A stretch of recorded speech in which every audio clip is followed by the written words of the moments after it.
What happens when the most powerful woman in Chicago meets the one man who doesn't need her money? Tonight, billionaire CEO Sophia Langford is about to discover that some things can't be bought, and some people can't be impressed. In 20 minutes, a single father will walk away from her without looking back. And that moment will shatter everything she thought she knew about success. Stay with me until the end of this story. Hit that like button and comment which city you're watching from. I want to see how far this journey reaches. Now, let me take you back to where it all started. The rain came down hard that October night. Sophia Langford stood at the floor-to-ceiling windows of the Fairmont Ballroom, watching sheets of water blur the Chicago skyline into nothing but smeared lights and dark glass. Behind her, 300 people in designer clothes talked too loud, laughed too hard, and pretended they weren't constantly checking to see where she was in the room. She hated these events, not because they were boring, though they were. Not because the conversations were shallow, though they absolutely were. She hated them because every single person here wanted something from her, and they all thought they were subtle about it. Ms. Langford, a man in a gray suit, appeared at her elbow. I was hoping we could discuss the Henderson acquisition. Not tonight, Marcus. Of course. Of course. He backed away like she'd slapped him. Sophia took another sip of champagne that had gone flat 20 minutes ago. She was 30 years old, controlled a tech empire worth $8 billion, and regularly appeared on lists of the world's most powerful women. Forbes had called her ruthlessly brilliant. Fortune had called her the Ice Queen of Silicon Prairie. Her own CFO had once called her terrifying during a meeting where he thought her mic was muted. None of them were wrong. She'd built Langford Technologies from absolutely nothing. No family money, no trust fund, no connections, just a student loan, a laptop, and 5 years of sleeping 3 hours a night while everyone told her she'd fail. Now she had 3,000 employees, offices in 12 cities, and more money than she could spend in 5 lifetimes. And she was completely, devastatingly alone. Sophia! Claire Morrison swept up beside her, drink already in hand. Claire was her oldest friend, if someone you kept at arm's length for strategic purposes could be called a friend. You look like you're planning someone's funeral. Just my own social life, Claire laughed. Come on, at least pretend you're having fun. People are starting to whisper. They're always whispering. True, Claire glanced around the room. Hey, who's the guy by the bar? Dark hair, blue shirt, actually reading something on his phone instead of networking. Sophia followed her gaze. The man stood slightly apart from the main crowd, and there was something immediately different about him. Not his clothes, the shirt and slacks were fine, but clearly off the rack. Not his appearance, though he was objectively attractive in a tired, real-world kind of way. It was the way he held himself, like he was here out of obligation, not ambition, like he didn't particularly care who noticed him. In a room full of peacocks, he was the only person not trying to spread his feathers. No idea, Sophia said. Well, he keeps looking over here. Everyone keeps looking over here. Not like that, Claire grinned. That's not a, I want to pitch you my startup look. That's a, you're an actual human being look. When's the last time someone looked at you like that? Sophia didn't answer, because she couldn't remember. 20 minutes later, she found herself standing next to him at the bar. It hadn't been planned. She'd simply migrated that direction while avoiding a particularly aggressive venture capitalist, and suddenly there he was, ordering water instead of alcohol. Not drinking? She asked. He glanced at her and his eyes were gray, steady. I'm driving. Most people here just expense a car service. I'm not most people here. It wasn't said arrogantly, just factual. Sophia studied him. Up close, he looked older than she'd initially thought. Early 30s, maybe? There were lines around his eyes that suggested he smiled often, but also that he'd seen things that weren't particularly funny. His watch was a basic Timex. His wedding ring finger had a slight tan line where a band used to be. I'm Sophia. I know who you are. He accepted his water from the bartender. Noah Bennett. And what brings you to my extremely boring party, Noah Bennett? Your extremely boring party is a corporate leadership summit. I work for one of the partner firms. Which one? Sterling Analytics. She knew Sterling, mid-size consulting firm. Smart people, Decent reputation, but not flashy. What do you do there? Senior analyst. I run probability models for market forecasting. That sounds remarkably specific. It is. He took a drink. I make boring things predictable. Despite herself, Sophia felt the corner of her mouth twitch. And is it working? Usually. Noah looked at her directly. Though I'll admit, I didn't predict I'd end up talking to you tonight. Because I'm terrifying? Because you looked like you wanted to be anywhere else. The honesty caught her off guard. Most people either kissed up to her or acted intimidated. Noah did neither. I did want to be anywhere else, she admitted. I hate these things. Then why host them? Because it's expected. Because business relationships matter. Because... She stopped. I don't know, actually. Probably because I've been doing them for so long, I forgot to ask why. Noah nodded slowly, like this made perfect sense. I get that. Momentum is dangerous that way. What do you mean? People build their whole lives around patterns they never questioned. Wake up, work, meetings, events, sleep, repeat. Then one day they look around and realize they're living someone else's idea of success. Sophia stared at him. That's uncomfortably accurate. Sorry.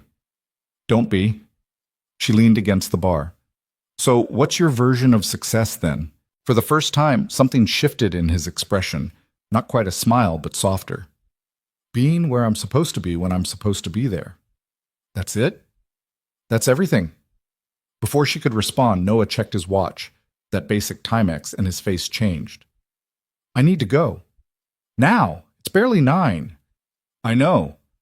He set down his water glass. But my daughter is waiting for me. The word daughter hit her like cold water. You're leaving the biggest networking event of the year, Sophia said slowly, because of bedtime? Yes. Noah met her eyes, and there wasn't a trace of apology in them. Every single time. That's... She didn't know what to say. Admirable? Crazy? Career suicide? Honest, Noah finished. It's honest. He extended his hand. It was good to meet you, Sophia. She shook his hand automatically, her brain still trying to process what was happening. Men didn't walk away from her. Not at events like this. Not when a conversation could lead to connections, opportunities, advancement. Wait, she heard herself say. We barely talked. We talked for 20 minutes. He smiled, and it was genuine. That's longer than most people get your real attention. Thank you for that. Then he walked away. Just like that. Through the crowd of people who would have killed for 5 minutes of her time, past the executives and investors and social climbers, straight to the coat check. Sophia stood frozen at the bar, watching him disappear. Claire appeared at her elbow. Did that man just walk away from you in the middle of a conversation? Yes. Is he insane? Sophia watched Noah's figure vanish through the ballroom doors. I don't think so, she said quietly. I think he might be the only sane person here. Wolf seat. She didn't sleep that night.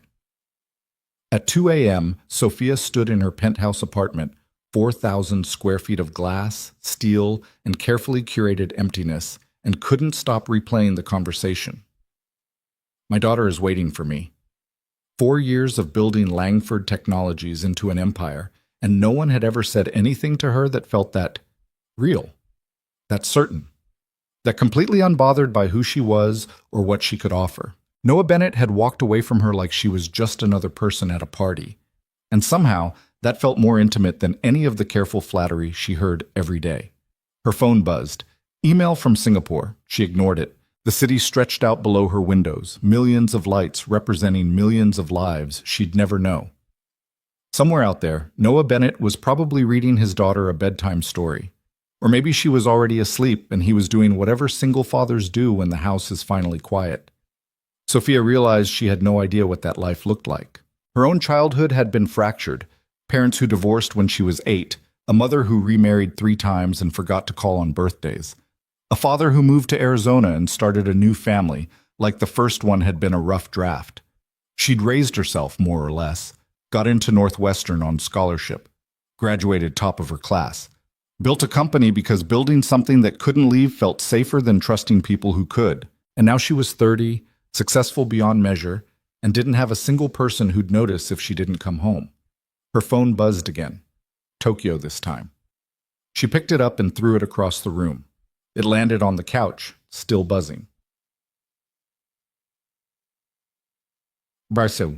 The next morning, Sophia did something she hadn't done in 3 years. She asked her assistant for background information on an employee.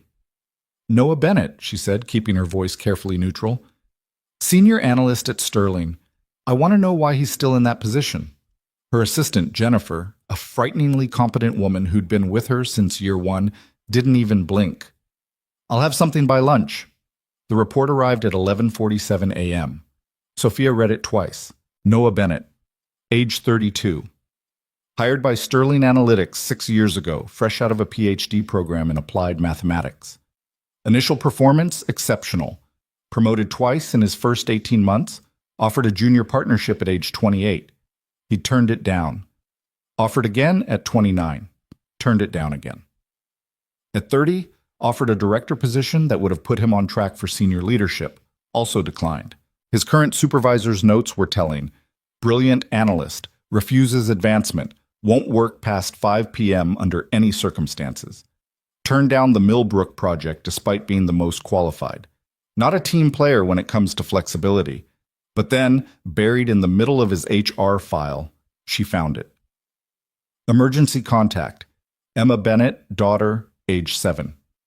Other emergency contact, none listed. Marital status, widowed. She sat back in her chair. Widowed. Her phone rang. She ignored it, read the file again. There was a gap in his employment history. 3 months, 4 years ago. She cross-referenced the dates with public records, something she absolutely shouldn't be doing but did anyway. Cancer Treatment Center, Northwestern Memorial. Patient name, Rachel Bennett. Noah's wife. She died 4 weeks after he'd taken that 3-month leave. Emma would have been 3 years old. Sophia closed the file and stared at her computer screen until the monitor went dark. She told herself to forget about it. Told herself it was none of her business. That she had a company to run, a board meeting in 2 days, 3 acquisition deals in progress, and approximately 800 better uses of her mental energy.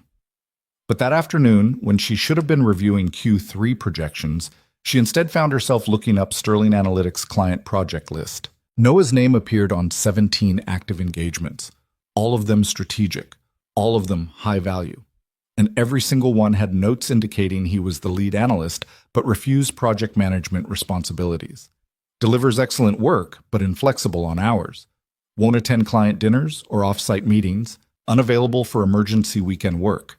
In any other industry, that would be career death. But Noah's actual analysis work was so good that Sterling kept him anyway. She found a presentation he'd done 2 years ago for a manufacturing client. Dense, technical, the kind of thing that should have been boring. But his writing was clear, precise. He didn't hide behind jargon or inflate his conclusions. Just, here's what the data says, here's what it means, here's what you should do about it. Sophia had read thousands of business reports. Most were garbage dressed up to look smart. Noah's was just honest, like him. 2 weeks later, Langford Technologies faced a crisis. A data breach. Not massive, but bad enough. Customer information potentially compromised, stock price dropping, media circling, board panicking. Sophia called an emergency meeting with every consulting firm they had on retainer. Sterling Analytics sent 3 people. Noah wasn't one of them. The meeting was a disaster. Lots of talk, zero solutions. By hour 2, Sophia was ready to fire everyone in the room. This is unacceptable, she said, cutting off someone's presentation about proactive reputation management strategies. I don't need PowerPoints. I need to know how the breach happened and how to make sure it doesn't happen again. The Sterling team leader, a man named Richard, who wore too much cologne, cleared his throat. Ms. Langford, we're still analyzing the, you've had 2 weeks. Well, yes, but the complexity of the, get out. Richard blinked. I'm sorry? Everyone out. Now, send me someone who actually knows what they're doing. The room emptied in under a minute. Jennifer appeared in the doorway. Should I reschedule with Sterling? No, tell them I want Noah Bennett. Tomorrow morning, 9 a.m., non-negotiable. The analyst? Yes. Jennifer made a note. They're going to push back. He apparently doesn't do client meetings. Then tell them to make an exception, Sophia said, or I'm terminating our contract with them entirely. Bobus all. Noah arrived at 9:02 a.m. Sophia watched him walk across her office, taking in the slight shadows under his eyes, the coffee cup in his hand, the complete lack of nervousness that should have been there. You're late, she said. Sorry, my daughter had a wardrobe crisis involving which shoes matched her favorite dress. We had a lengthy negotiation. Despite everything, Sophia felt herself fighting a smile. And who won? She did. I now have pink sparkly sneakers in my car because we reached a compromise. Noah sat down without being invited. Your assistant said you wanted to talk about the breach. You've reviewed the case? I've reviewed everything Sterling has on it, which isn't much. And? Noah pulled out a tablet. Your security team isn't incompetent. The breach didn't happen because of bad passwords or phishing emails. It happened because someone inside your company created an access backdoor 18 months ago. Sophia went very still. That's impossible. We have protocols. You have excellent protocols for external threats. But this was internal. He turned the tablet toward her. See this pattern? Data was being siphoned in small amounts over 14 months. Whoever did it knew exactly how much they could take without triggering your monitoring systems. You figured this out in 2 weeks? I figured it out in 3 days, spent the rest of the time confirming it. Noah met her eyes. You have a mole, Ms. Langford, and they're still actively employed here. The room felt 10 degrees colder. Who? I don't know yet, but I can find out if you want me to. Sophia studied him. There was no grandstanding, no dramatic presentation, just a man telling her the truth because that's what she'd asked for. How long will it take? Give me access to your complete personnel database and network logs. 3 days? Maybe 4? Done. Jennifer will set you up with... I can't work here, Noah interrupted. She frowned. What? I need to be at my own office. I have childcare arrangements that don't flex. Mr. Bennett, this is a multi-million-dollar crisis. I understand, but my answer doesn't change. He stood up. I'll work as fast as I can. I'll deliver results, but I can't do it from here, and I can't work past 5 o'clock. That's completely unreasonable. It's completely non-negotiable. They stared at each other. Sophia had fired people for less, had ended contracts over smaller inconveniences. Every instinct told her to tell him to get out, find someone else, someone flexible and grateful for the opportunity. But she'd seen his work, and she needed someone who wouldn't BS her. Fine, she said, but I want daily updates. You'll have them. Noah headed for the door, then paused. For what it's worth, I'm sorry this happened to your company. I know you built it yourself. That makes this kind of violation personal. He left before she could respond. But Noah delivered in 3 days. The mole was Marcus Chen, a mid-level IT administrator who'd been selling customer data to a competitor. He'd been smart about it. Small amounts, careful timing, covered his tracks well. But Noah had found him anyway. The police arrested Marcus at his desk. The stock price stabilized. The board stopped panicking. Crisis averted. Sophia called Noah directly. You just saved my company millions of dollars, she said when he picked up, just doing the job. Most people would use this as leverage. Ask for a promotion, a raise, a bigger role. Noah laughed. It was the first time she'd heard him do that. Ms. Langford, I'm not most people. So I'm learning. She hesitated. I'd like to offer you a position at Langford Technologies. Head of Analytics. You'd report directly to me.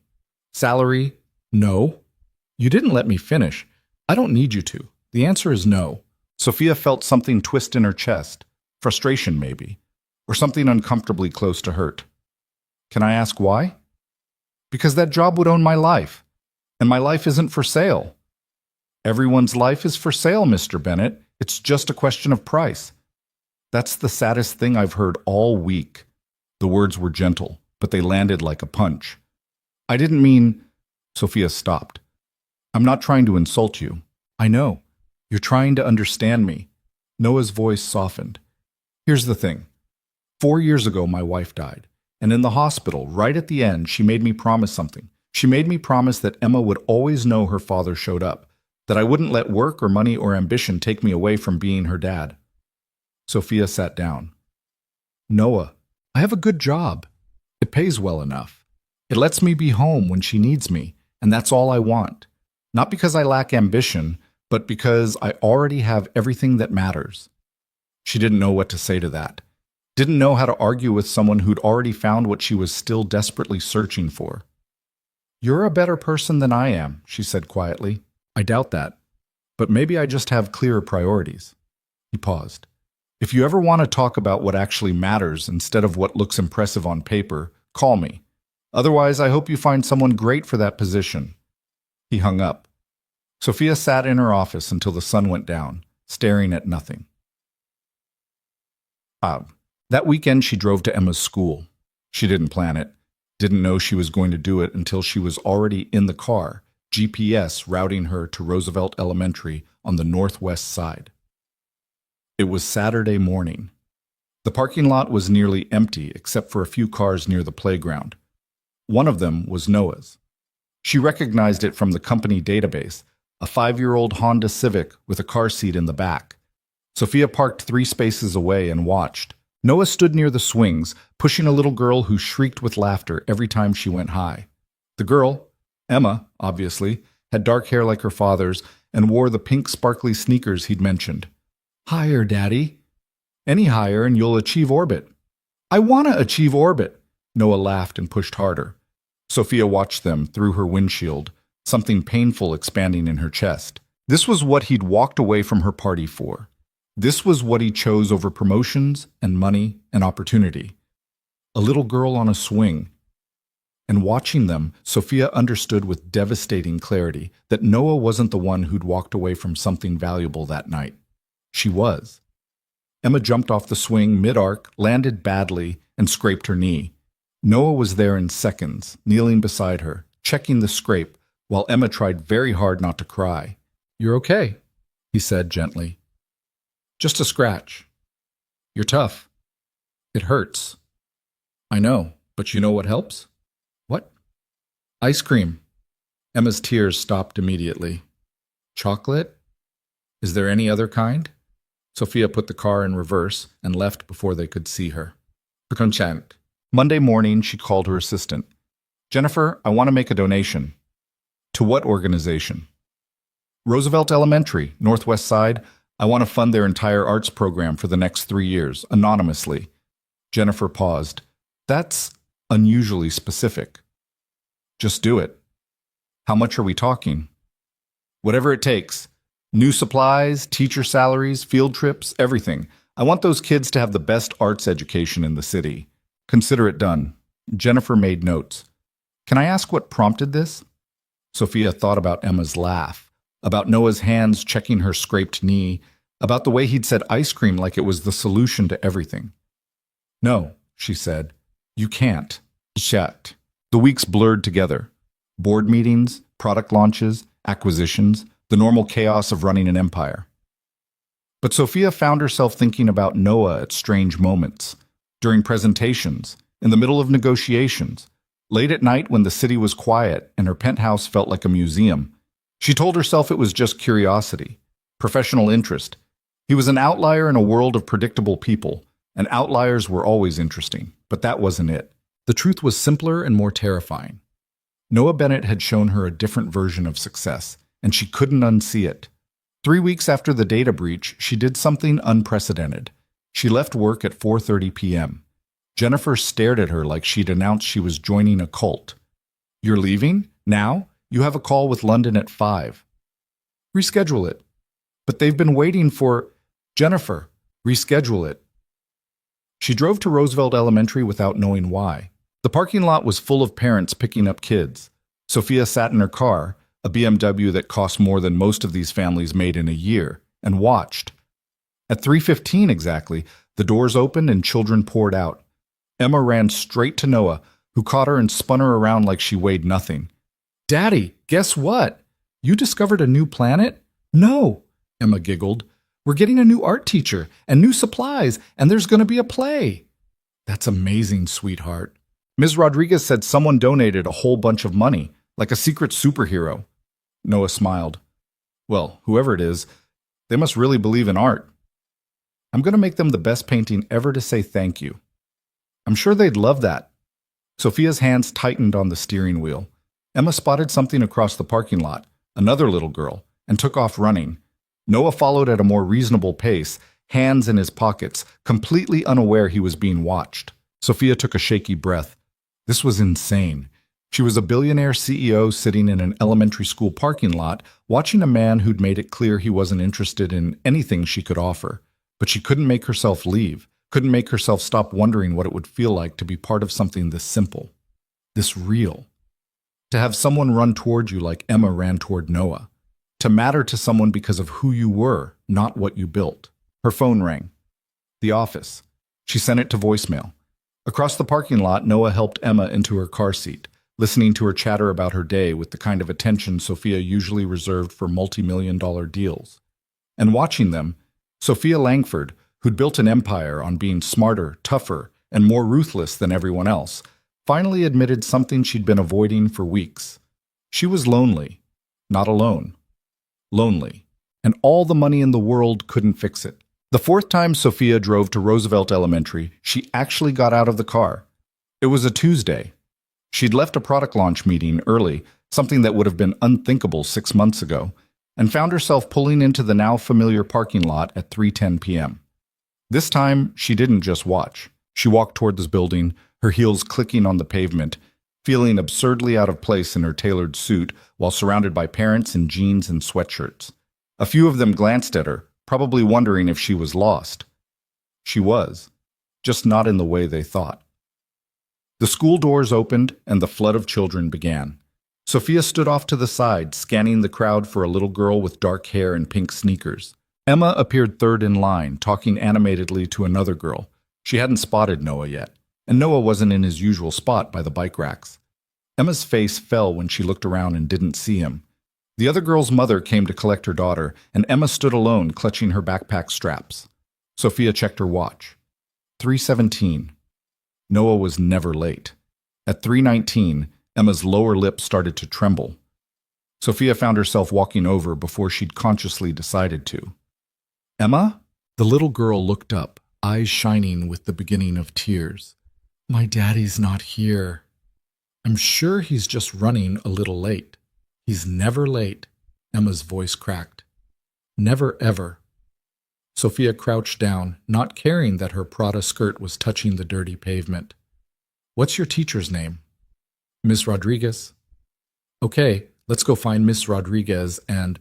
A car screeched into the parking lot. Noah's Civic, moving faster than it should in a school zone. He was out of the car before it fully stopped, sprinting toward them. Emma, baby, I'm so sorry. Emma ran to him and he swept her up, holding her tight. There was an accident on the highway, Noah said, breathless. I left early, but the traffic was completely stopped. I couldn't move. I tried to call the school, but... He finally registered Sophia standing there. Ms. Langford? I was just making sure she was okay. Noah set Emma down but kept one hand on her shoulder. Thank you. Thank you. Emma wiped her eyes. I thought something happened to you. Nothing happened to me. I'm fine, just stupid traffic. Noah knelt to her level. I'm sorry I scared you. You promised you'd always be here. The words were a child's accusation, but they hit Noah like a physical blow. Sophia could see it in the way his jaw tightened. You're right. I did promise. And I'm here now, okay? I'm here. Emma nodded, but she didn't let go of his hand. Noah stood up, looking at Sophia with an expression she couldn't quite read. Gratitude, maybe. And something else. Embarrassment, possibly, that she'd witnessed this. Were you picking someone up? He asked. The lie would have been easy. She could have said yes, a friend's kid, a colleague's daughter, anything. No, Sophia heard herself say. I was just here. Understanding flickered across Noah's face. He didn't question it. Didn't ask why a billionaire CEO would be standing in an elementary school parking lot in the middle of the afternoon. He just nodded. Emma, he said gently, can you say thank you to Ms. Langford for staying with you? Thank you, Emma said quietly. You're welcome. They stood there in awkward silence while other parents and children flowed around them. I should go. Sophia finally said. Wait. Noah shifted Emma to his other side. I owe you coffee at least. For this. You don't owe me anything. I know, but I'm offering anyway. He glanced at Emma. What do you think, Em? Should we invite Ms. Langford for hot chocolate? Emma studied Sophia with the brutal honesty of 7-year-olds. She looks too fancy for our hot chocolate place. Despite everything, Sophia laughed. I promise I'm not too fancy. She's wearing really high shoes. I can take them off. Emma considered this. Okay, but you have to promise not to talk about boring work stuff. Daddy's work friends always talk about boring stuff. Deal. 20 minutes later, Sophia found herself in a cramped diner called Rosie's, sitting in a booth held together with duct tape, surrounded by the smell of grease and coffee. Her shoes were indeed off. Emma had insisted, and she was drinking hot chocolate from a chipped mug. It was the best thing she'd tasted in months. Emma sat between them, swinging her legs and explaining in elaborate detail the difference between good crayons and bad crayons. Noah listened like she was presenting a doctoral thesis. And the blue ones break all the time, Emma said seriously, especially the light blue. It's like they don't even try to make them strong. That's a design flaw, Noah agreed, a really bad one. Sophia watched them, something warm and painful expanding in her chest. This was what she'd been missing. Not the hot chocolate or the diner or even the conversation. This. The way Noah looked at his daughter like she was the center of the universe. The way Emma trusted that he'd always listen, even about crayons. The certainty that they had each other. Miss Langford. She blinked. Emma was staring at her. Sorry, what? I asked what your favorite color is. Oh, blue, I think. Light blue or dark blue? Dark blue. Emma nodded approvingly. That's a good choice. Dark blue doesn't break as much. Noah caught Sophia's eye over his daughter's head and smiled. Not the polite professional smile from the gala. A real one. She smiled back before she could stop herself. So, Noah said, steering his mug in slow circles on the table, are you going to tell me why you were really at Emma's school? I told you. I was just... Here, I know. He kept his voice light, but his eyes were serious. I'm not judging. I'm just curious. Sophia looked down at her hot chocolate. The truth felt too big and too vulnerable to say out loud. I don't know, she said finally. I left work early and just ended up there. You left work early. I do that now sometimes. Since when? Since I met you. The words hung between them. Emma, oblivious, had found a handful of crayons in her backpack and was drawing on her napkin. Noah didn't look away from Sophia. Why? Because you made me realize I've been living wrong. I don't think there's a wrong way to live. There is when you build everything around work and then look up and realize you don't have anything else. Sophia wrapped both hands around her mug. You have this whole life, this daughter who adores you, routines that matter, moments that count, and I have a very nice apartment. You have a company. You built something from nothing. That's not worthless. It's not enough. Noah was quiet for a moment. What would be enough? I don't know. That's the problem. Daddy? Emma interrupted. Can I have quarters for the gumball machine? Noah pulled some change from his pocket without looking away from Sophia. Stay where we can see you. Emma slid out of the booth and skipped toward the ancient gumball machine near the door. She's beautiful, Sophia said. She is, and exhausting and stubborn, and the best thing that ever happened to me. Noah watched his daughter trying to decide between red and green. After Rachel died, I thought I'd die too. Not literally, but in every way that mattered. I couldn't see past the grief. Couldn't imagine a future. What changed? Emma needed breakfast and lunch, and someone to help with her homework. She needed her shoes tied and her hair brushed and bedtime stories. He smiled sadly. You can't fall apart when someone needs you to be whole. So I learned how to be whole again. Differently than before, but whole. Sophia felt tears threatening. She blinked them back hard. I'm sorry about your wife. Thank you. Noah turned back to her. Can I ask you something? When's the last time you did something just because it made you happy? She opened her mouth to answer and realized she couldn't. That's what I thought, Noah said gently. Emma returned with a green gumball, proudly displaying it like a trophy. Look!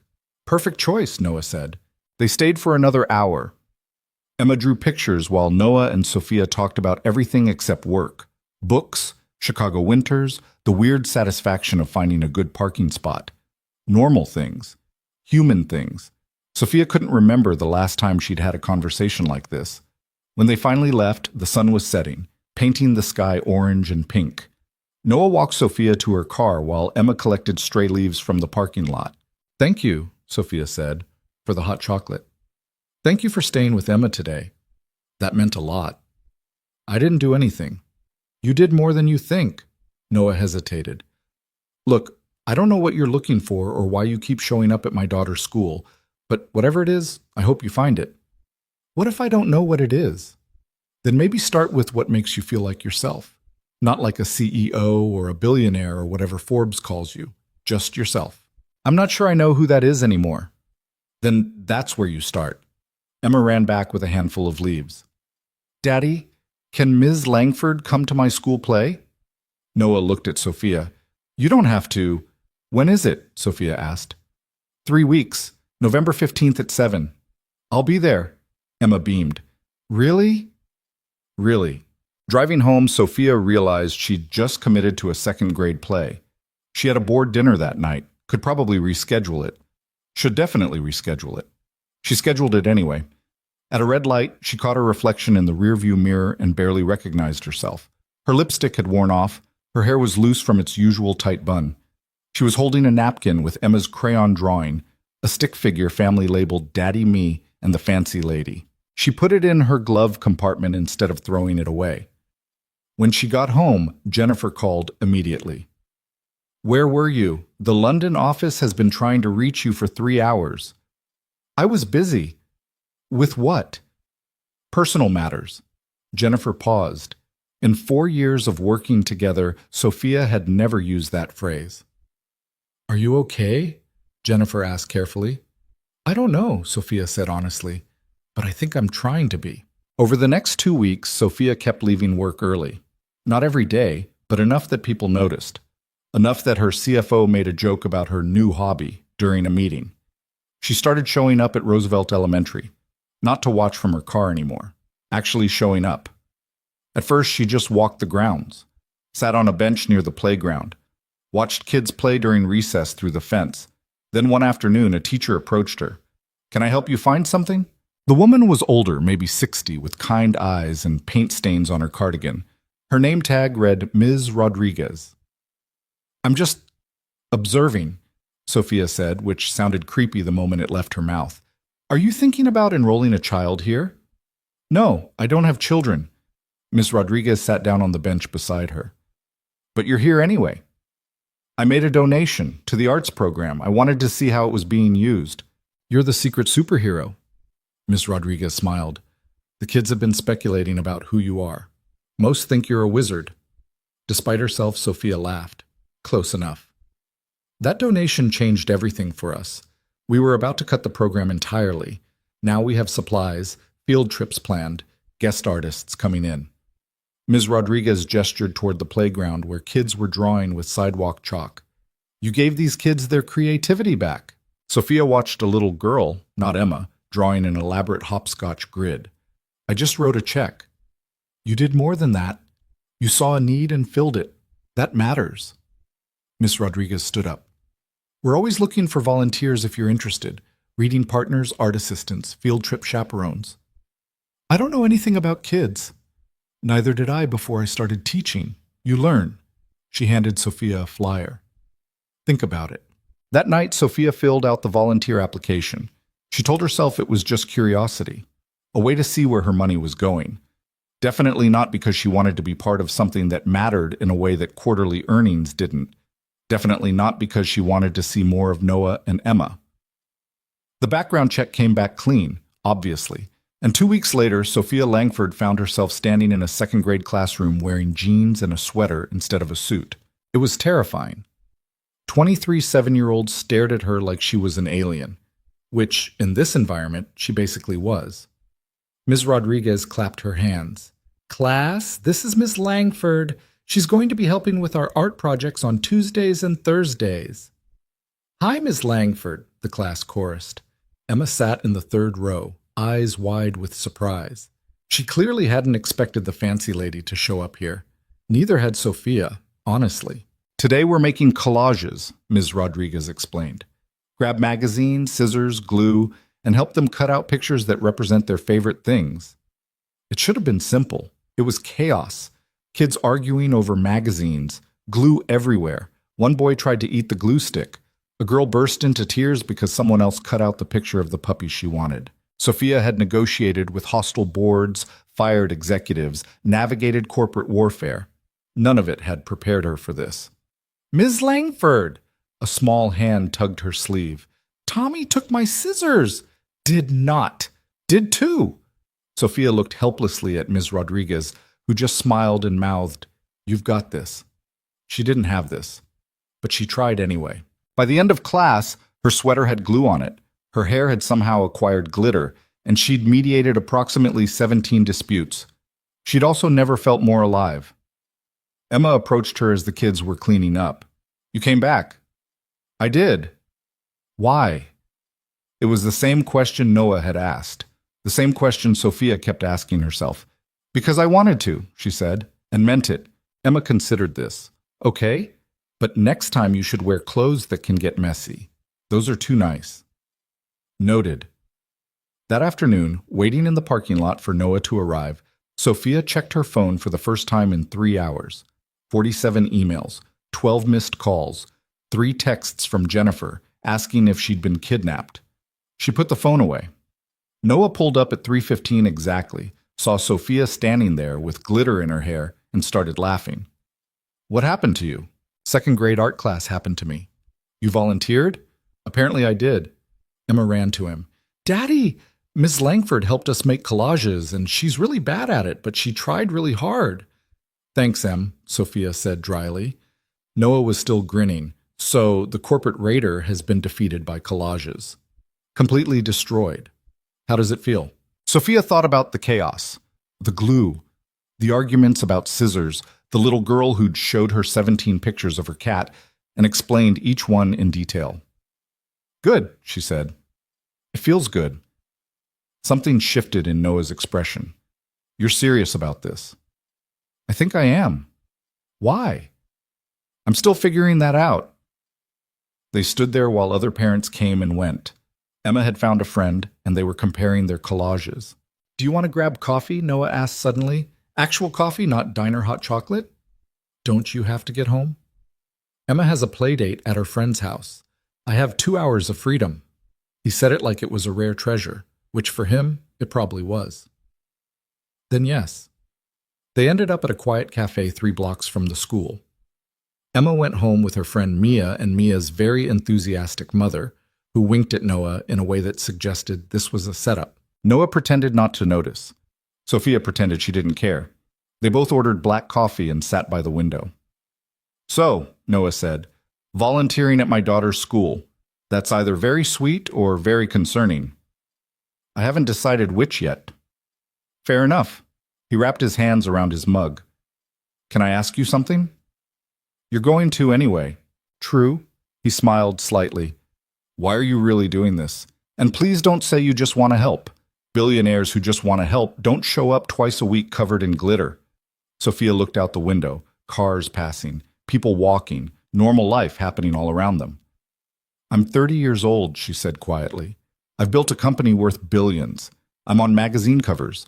I've given keynote speeches to thousands of people, and I am completely, devastatingly lonely. Noah didn't interrupt.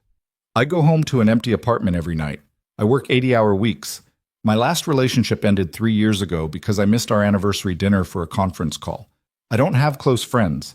My family barely speaks to me, and I thought that was fine. I thought success was enough. What changed? You did. She looked at him. You walked away from me at that gala. Walked away from opportunity and money and everything people kill for in my world. And you did it without hesitation because your daughter was waiting. And I realized I don't have anyone waiting for me. I never have. Noah was quiet for a long moment. That's not about me, he said finally. That's about you figuring out what you actually want. I know. But watching you with Emma, seeing what you have, it made me realize how empty my life is. So you're volunteering at an elementary school to fill the void? Maybe. Or maybe I'm just trying to remember what it feels like to matter to someone for reasons that have nothing to do with money. Noah leaned back. You matter to those kids. They talk about the nice glitter lady constantly. I'm the glitter lady now. Welcome to teaching. Everyone gets a nickname. He smiled. Look, I'm not going to pretend I understand what it's like to be you, but I know what it's like to rebuild your life. After Rachel died, I had to figure out who I was beyond being someone's husband. Had to learn how to be Emma's dad alone. It was the hardest thing I've ever done. How did you do it? One day at a time. One meal, one bedtime story, one school pickup. Small moments that added up to something bigger. He met her eyes. You can't fix loneliness with grand gestures. You fix it with showing up, consistently, for people who matter. Is that what I'm doing? Showing up? I think you're trying to. Noah hesitated. But you need to know. Emma's been through enough loss. If you're going to be part of her life, even peripherally, you can't just disappear when this stops being interesting. The words were gentle but firm. I won't disappear. You say that now, but your world is acquisitions and board meetings. This is glue sticks and playground duty. Eventually, you're going to realize this isn't where you belong. You don't know that. Don't I? Noah's voice was kind but honest. People like you don't stay in places like this. You get bored or busy or both, and that's fine. But Emma's 7. She doesn't understand complicated adult reasons for why people leave. She just knows they're gone. Sophia felt something tight in her chest. I'm not going to hurt her. Not on purpose. But you might anyway. He drank his coffee. I'm not trying to be harsh. I'm just being realistic. You're searching for something, and I hope you find it. But please don't use my daughter as a way to figure out your life. The words stung because they were true. Was that what she was doing? Using Emma and Noah as some kind of life experiment? A way to feel better about her empty penthouse and her hollow success? I should go, she said. Sophia. No, you're right. I don't know what this was. But you're right to protect her. She stood up. Noah caught her wrist. Wait, I didn't mean... He sighed. I'm sorry, that came out harsher than I intended. It was honest. Honest and harsh aren't mutually exclusive. He let go of her wrist. Look, I don't want you to leave. I just need to know you're serious, that this isn't some billionaire phase where you play at normal life for a few weeks and then go back to your real world. What if I don't want to go back? Then you won't, but that's a choice only you can make. They sat in silence. Outside, the sun was setting. Emma would need to be picked up soon. Sophia's phone was buzzing in her purse, probably Jennifer having a breakdown. I don't have the answers, Sophia said finally. I don't know what I'm doing or why I'm here or what I want, but I know that for the first time in years, I feel like I'm moving towards something instead of running from something, and that has to count for something. Noah studied her face. Okay. Okay? Okay. Keep volunteering. Keep showing up. We'll figure out the rest as we go. He checked his watch. I need to get Emma. Want to come? To the playdate pickup? Why not? Mia's mom will ask invasive questions and Emma will be hopped up on juice boxes, but it's never boring. Sophia found herself smiling. Sure. They walked to his car together, and for a moment, standing in the parking lot of a random cafe on a Tuesday evening, Sophia felt something she hadn't felt in years. Hope that maybe, just maybe, she could build a different kind of life. One that didn't fit on a Forbes list, but felt like coming home. Mia's mother, whose name was Karen, and who had the energy of someone who drank too much coffee and not enough water, opened the door before they even knocked. Noah! And you brought a friend! Her eyes went straight to Sophia with the kind of interest that made Sophia want to run back to her car. This is Sophia. She volunteers at the school. The glitter lady! Karen practically shouted. Emma talks about you constantly. Come in, come in. The house was exactly what Sophia expected. Toys everywhere, crayon marks on the walls, the faint smell of macaroni and cheese. Two girls sat at the kitchen table, faces painted like cats, giggling hysterically about something only 7-year-olds found funny. Emma spotted her dad and launched herself at him. Daddy, look! I'm a tiger! You're definitely something. Noah wiped orange face paint off his jacket. Did you have fun? So much fun! We played princesses and then zoo animals, and then Mia's mom let us have cookies before dinner, and Emma finally noticed Sophia. Why is Ms. Langford here? She came to help pick you up. Emma processed this information with the seriousness of a judge. Okay, but she needs a cat face too. I don't think, Sophia started. Everyone needs a cat face, Emma insisted. Karen was already pulling out the face paint. She's right. House rules. 20 minutes later, Sophia sat in her BMW with whiskers painted on her cheeks, watching Noah strap Emma into her car seat through the rearview mirror. Her phone had stopped buzzing. Jennifer had probably given up and assumed she was dead. She looked ridiculous. She didn't care. Noah got in his car and Emma waved at Sophia through the window, all face paint and missing teeth and pure joy. Sophia waved back. Her phone finally rang. She answered. You're alive, Jennifer said flatly. Mostly. The Singapore deal needs your signature tonight. The board is asking why you weren't at this afternoon's meeting, and Marcus from PR wants to know if you're still planning to do the Forbes interview tomorrow. Sophia looked at her reflection again. Billionaire CEO, cat whiskers. The dichotomy was absurd. Reschedule the interview. I'll sign the Singapore papers from home. Tell the board I had a personal emergency. Did you? In a way.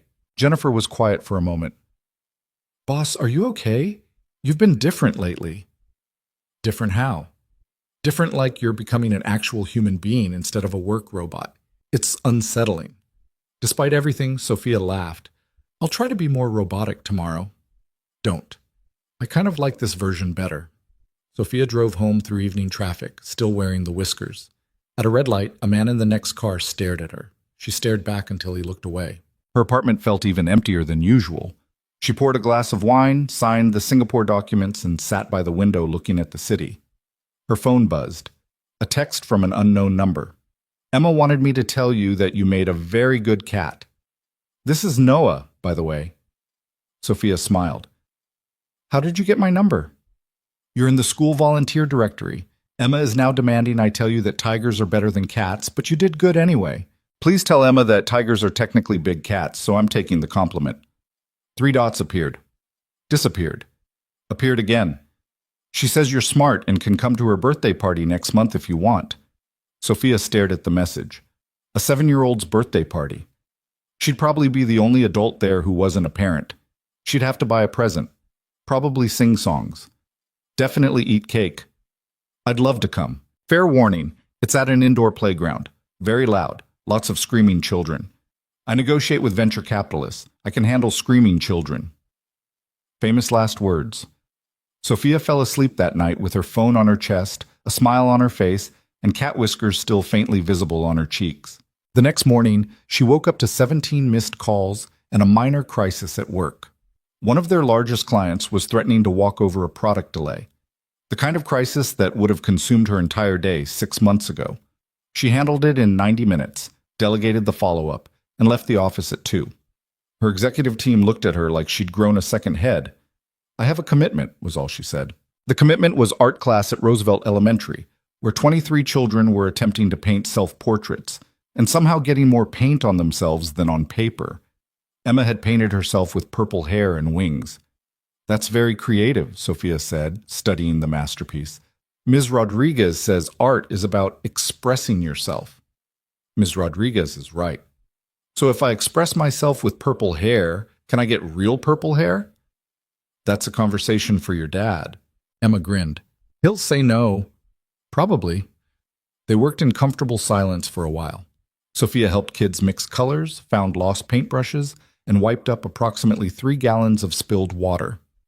A boy named Marcus, not to be confused with the data thief Marcus, though Sophia couldn't help the association, approached her with his painting.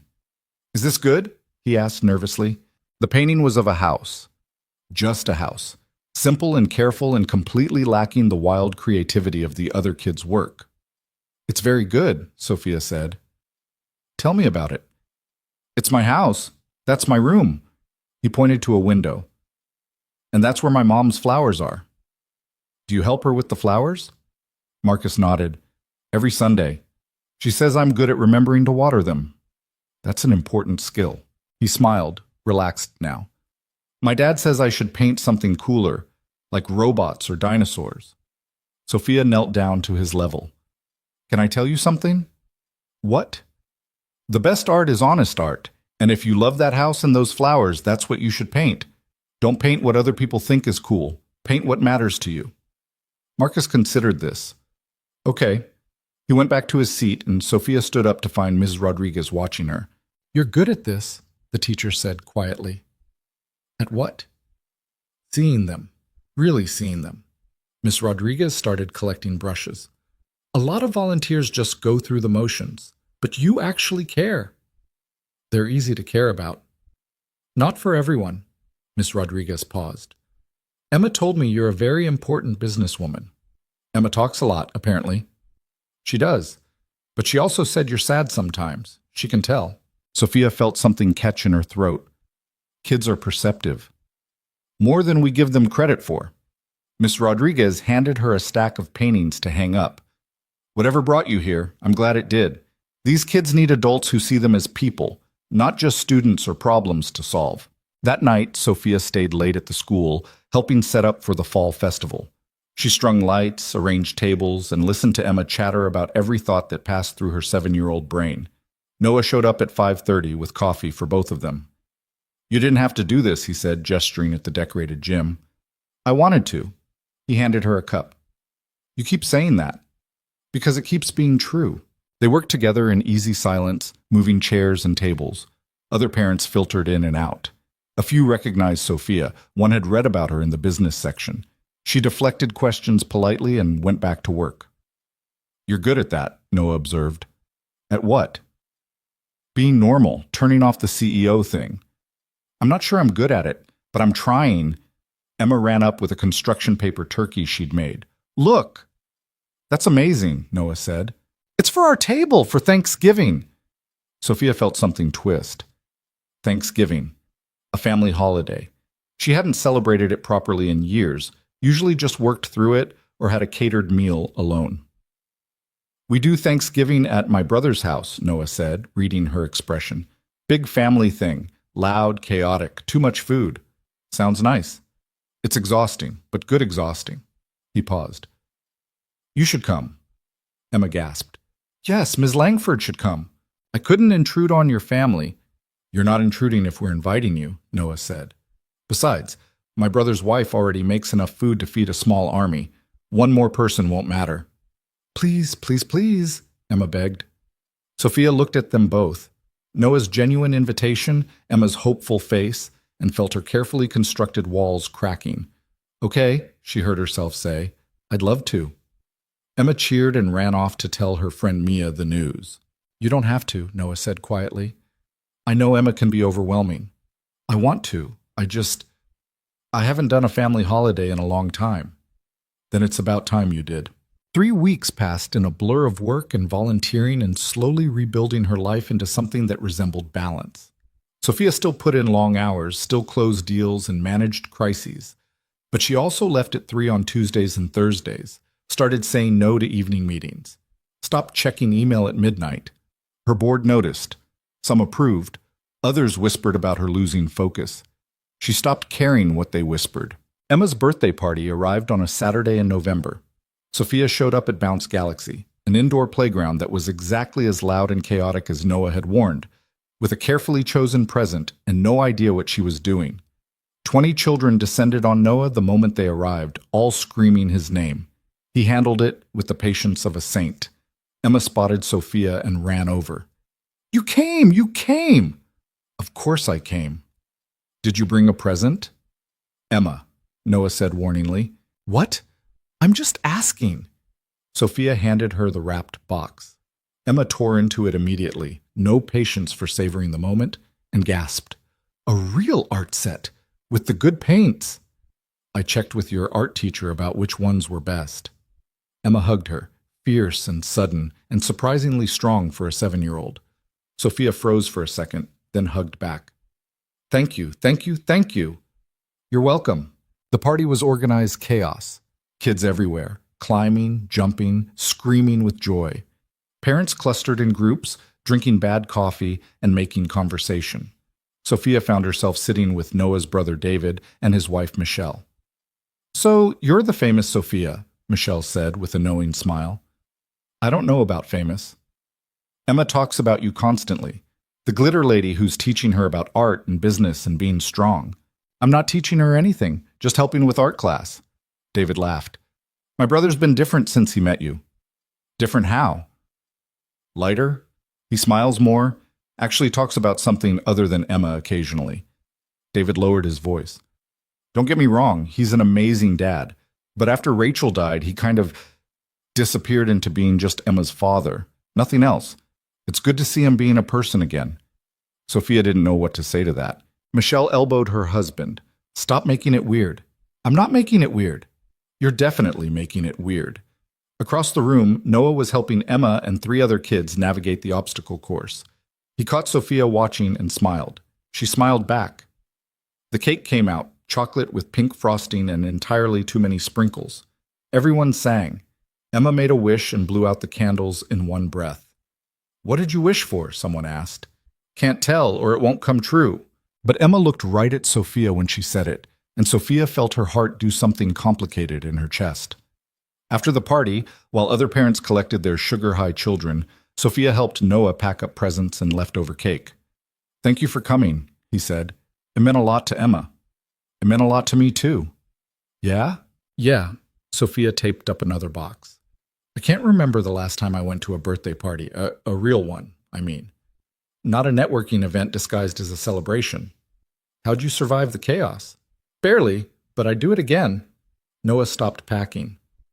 "Sophia, can I ask you something?" "Sure." "What are we doing here?" The question hung between them. "I don't know," Sophia said honestly. "I just know I don't want to stop." "Me neither, but I need to be careful. For Emma." "I know. And I need you to be honest with me. Are you looking for a project, something to fix the loneliness? Or is this real?" Sophia set down the tape. "I'm not sure I know the difference anymore. 6 months ago, my life was clear, simple. Work, success, repeat. Then I met you, and everything got complicated. And I know that sounds like I'm using you, but I'm not. Or I'm trying not to. I just—" She stopped, frustrated. "I don't have the right words. I've spent my whole life being articulate and strategic, and now I can't explain the simplest thing." "Which is?" "That being around you and Emma makes me feel like I'm finally living instead of just existing. And maybe that is selfish. Maybe I am using you to figure out my life. But it's also real. The way I feel when Emma hugs me, or when you text me about stupid things, or when I'm covered in glitter and actually happy about it, that's real. I don't know what it means or where it's going, but it's real." Noah was quiet for a long moment. "Okay," he said finally. "Okay? Okay, it's real. We'll figure out the rest." He picked up a box. "But I need you to promise me something." "What?" "If you decide this isn't for you, if you realize you miss your old life or this gets too complicated, you tell me. Don't just disappear. Emma doesn't deserve that." "I won't disappear." "Promise me." "I promise." They finished packing in silence. Emma had fallen asleep in one of the bounce houses, exhausted from her own party. Noah carried her to the car, and she didn't even wake up. "See you at Thanksgiving?" he asked. "Definitely." Sophia drove home as the sun set, her car full of leftover birthday cake, and her heart full of something she couldn't name. When she got home, she found a text from Emma, clearly dictated to Noah since it was spelled correctly. "Thank you for coming to my party. You are my second favorite grown-up. Dad is first, but you are very close. Love, Emma." Sophia saved the message. Then she did something she hadn't done in years. She called her mother. "Sophia." Her mother sounded surprised. "Is everything okay?" "Yeah, I just wanted to talk." They talked for an hour.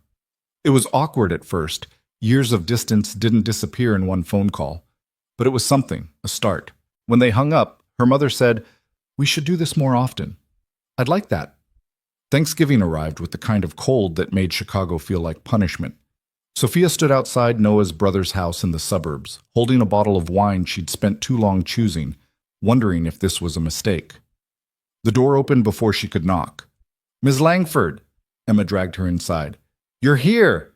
The house was warm and loud and smelled like turkey and pie. David and Michelle greeted her like family. Noah took her coat and whispered, "You okay?" Terrified. "Good. That means you care." There were 12 people for dinner. Noah's brother and sister-in-law, their 2 kids, Noah's parents, a kind-faced couple in their 60s who hugged Sophia like they'd known her for years, Noah's sister and her husband, and Emma's grandmother from Rachel's side, a tiny woman named Susan who looked at Sophia with eyes that saw everything. "So you're the one," Susan said during appetizers. "The one?" "That Emma won't stop talking about, the glitter lady." "That's me." Susan studied her. "Thank you for being kind to her. She's been through enough." "She's easy to be kind to." "Still, not everyone sees that." Susan squeezed her hand. "But I think you do." Dinner was loud and chaotic and perfect. People talked over each other, passed dishes, told embarrassing stories. Noah's dad told jokes that made Emma groan. Michelle burned the rolls and everyone pretended not to notice. Sophia sat between Noah and Emma, watching this family that had somehow made space for her at their table. "You're quiet," Noah murmured. "Just taking it in." "Too much?" "Not enough," she said honestly. "I didn't know families could actually be like this." "Like what?" "Happy, real, not performing for each other." Noah's hand found hers under the table, just for a moment. Then it was gone, but the warmth remained. After dinner, while the adults cleaned up, Emma pulled Sophia into the living room to play a complicated game involving stuffed animals and a blanket fort. "You're the queen," Emma instructed, "and you have to save the kingdom from the dragon." "Who's the dragon?" "Daddy, obviously." Noah, walking by with dirty plates, said, "I'm a dragon now?" "A scary one." "Great. Always wanted to be typecast." They played for an hour. Noah made an excellent dragon, appropriately fierce but always careful not to actually scare anyone. Emma shrieked with delight every time Sophia defeated him. Later, after Emma had fallen asleep on the couch, Sophia found herself on the back porch with Susan. "She loves you," Susan said without preamble. "Who? Emma?" "Don't play dumb. You're clearly not." Susan wrapped her shawl tighter. "I see the way she looks at you, like you're important, and I see the way you look at her, like she matters." "She does matter. I know, but here's what I need to know." Susan turned to face her. "Are you going to break her heart?" The question was direct and unflinching. "I'm trying not to." "That's not an answer." "It's the only one I have. I care about Emma. I care about Noah. But I don't know how to do this, how to be part of their lives without screwing it up." "None of us know how to do it. We just show up and try." Susan's expression softened slightly. "My daughter, Rachel, she made Noah promise to find happiness again, not to stay frozen in grief. She wanted him to live." Sophia felt tears threatening. "I didn't know that. He doesn't talk about it much, but I was there when she said it." Susan looked back through the window at Noah, who was carrying Emma to the car. "She'd like you, I think. You're strong, honest, not afraid of hard things. I'm afraid of everything. But you show up anyway. That's what counts." Later, walking to her car, Noah caught up with her. "Surviving your first Bennett family Thanksgiving?" "More than surviving. That was—" She struggled for words. "Thank you for including me. Thank you for coming." He leaned against her car. "Susan cornered you, didn't she?" "How'd you know?" "She corners everyone. What'd she say?" "That Rachel wanted you to be happy." Noah looked up at the sky. Stars were barely visible through the city light pollution. "She did. Kept saying it even when she could barely speak. Promise me you'll find joy again. Made me swear it." "Have you?" "I'm trying." He looked at her. "You help." "I'm a mess, Noah. I don't know what I'm doing with my life or where any of this is going." "Neither do I, but maybe that's okay." They stood in the cold, breath misting, not quite touching, but not pulling away either. "I should go," Sophia said, not moving. "Probably." "Emma's asleep in your brother's car." "She is. And it's freezing. It really is." Neither of them moved. Finally, Noah smiled. Get out of here before we both freeze to death. Okay? She got in her car, started it, put it in reverse. Noah knocked on her window. She rolled it down. Same time next year? He asked. Definitely. Driving home, Sophia realized she'd just made plans a year in advance. She, who never committed to anything beyond the next quarter. She, who was starting to realize that maybe, just maybe, she'd found something worth committing to. The winter concert was on a Tuesday. Sophia had known about it for 3 weeks. Emma had given her a hand-drawn invitation complete with glitter glue and incorrect spelling. She'd put it on her refrigerator, which was otherwise completely empty except for expensive takeout containers and a bottle of champagne she kept forgetting to drink. The concert conflicted with 6 different meetings. A product launch debrief, 2 investor calls, a strategy session with her executive team, a lunch with a potential acquisition target, and the quarterly board presentation she'd been preparing for weeks. She rescheduled all of it. Her CFO actually called her directly. Sophia, the board presentation can't be moved. We've had this scheduled for 2 months. Move it to Thursday. Half the board can't make Thursday. What's so urgent that you need to miss this? Sophia looked at the invitation on her fridge. Something important. More important than a quarterly review? Yes. She hung up before he could argue. Jennifer appeared in her doorway 10 minutes later. The board is threatening mutiny. Let them mutiny. I'll be back Thursday. What's happening on Tuesday that's worth risking a board revolt? Sophia met her assistant's eyes. A second-grade winter concert. Jennifer blinked. You're serious? Completely. For Emma?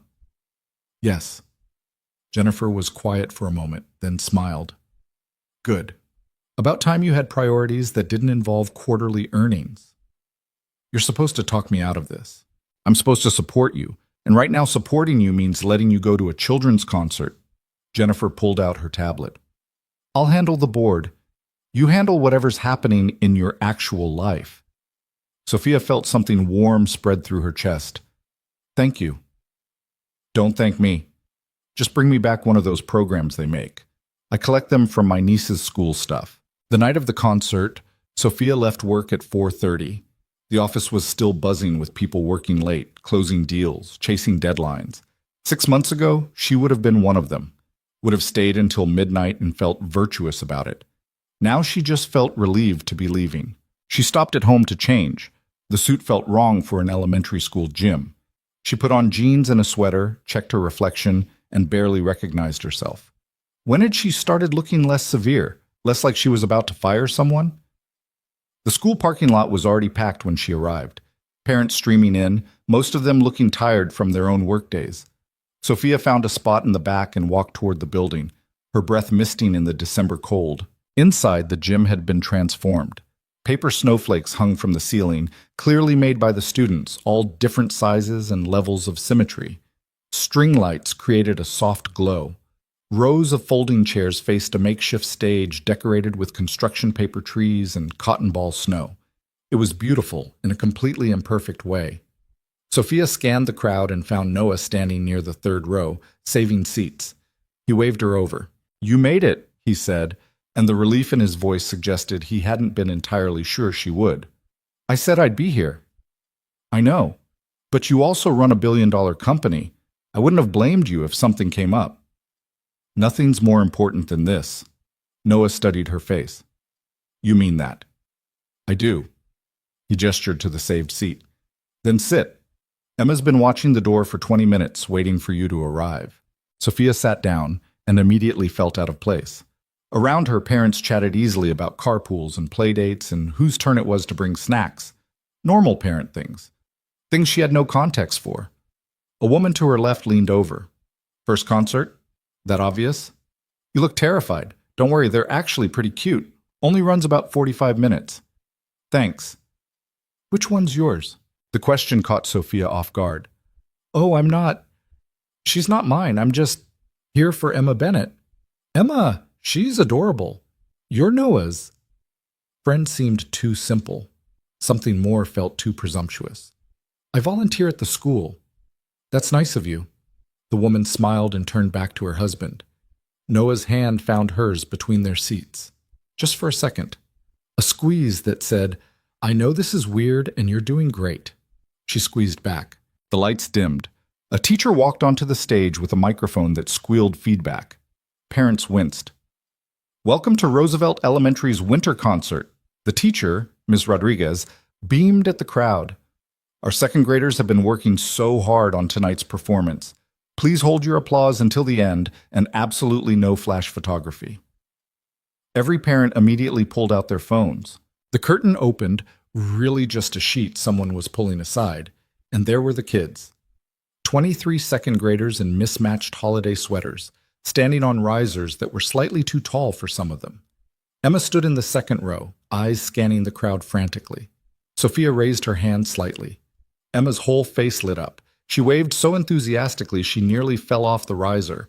The boy next to her caught her. She's excited you're here, Noah murmured. I'm excited to be here. And she meant it.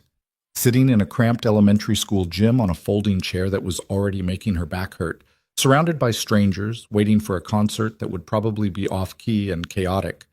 She couldn't remember the last time she'd been this happy. The music teacher raised her hands. The kids stood up straighter.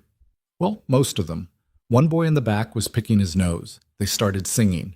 It was Jingle Bells, and it was exactly as off-key and chaotic as Sophia had expected. Half the kids were ahead of the music. A quarter were behind. One girl in the front row was just mouthing the words without actually singing. It was perfect. Sophia felt tears prickling her eyes and blinked them back hard. She didn't cry. Hadn't cried in years.